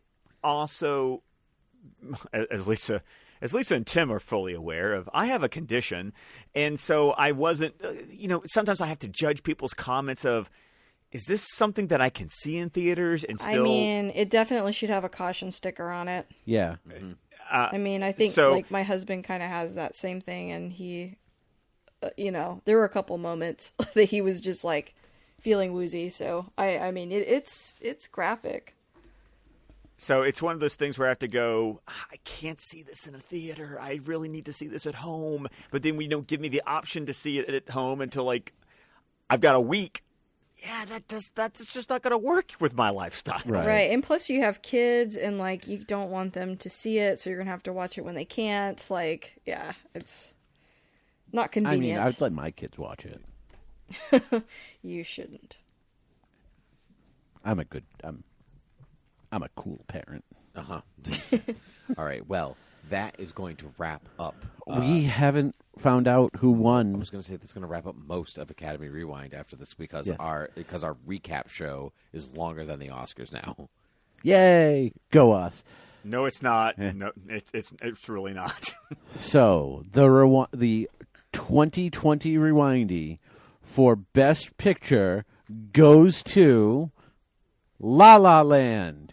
That joke's never going to get old. It No, went to it's not. Parasite. Yeah, it went to Parasite. Yep. It went to We La were La- ahead of the curve on Went to this La La because Site. everybody voted prior to the Academy Awards.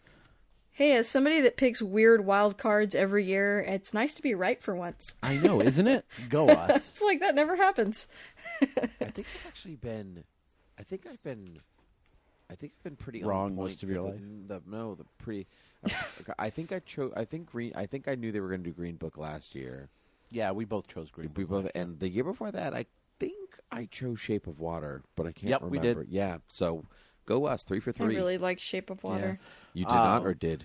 It's I did. Oh, I yeah, I loved it. love Yeah. Shape of Water. It's funny Yeah. we said like the Academy very rarely gives the Best Picture movie award to the Best Picture. It's really just from this and Titanic. Mhm.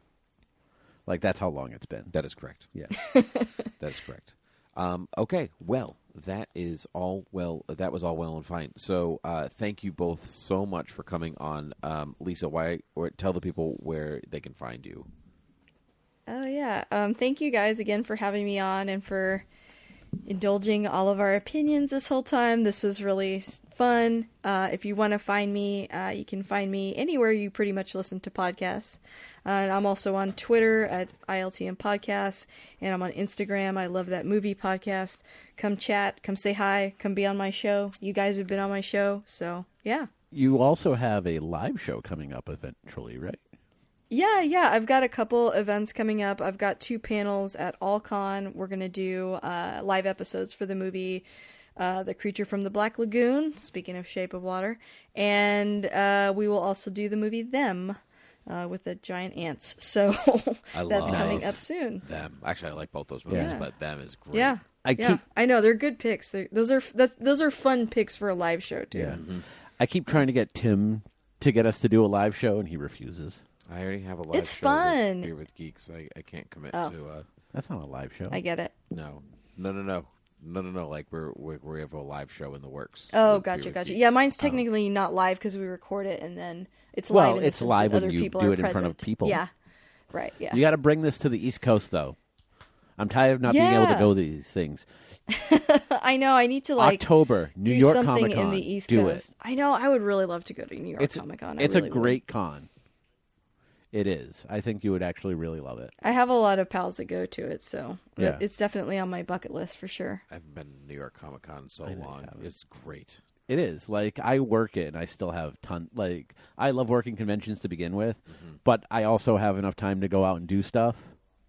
It's good. We're So- getting off track. Scott, where can people find you? That's the name of this podcast. We're getting off track.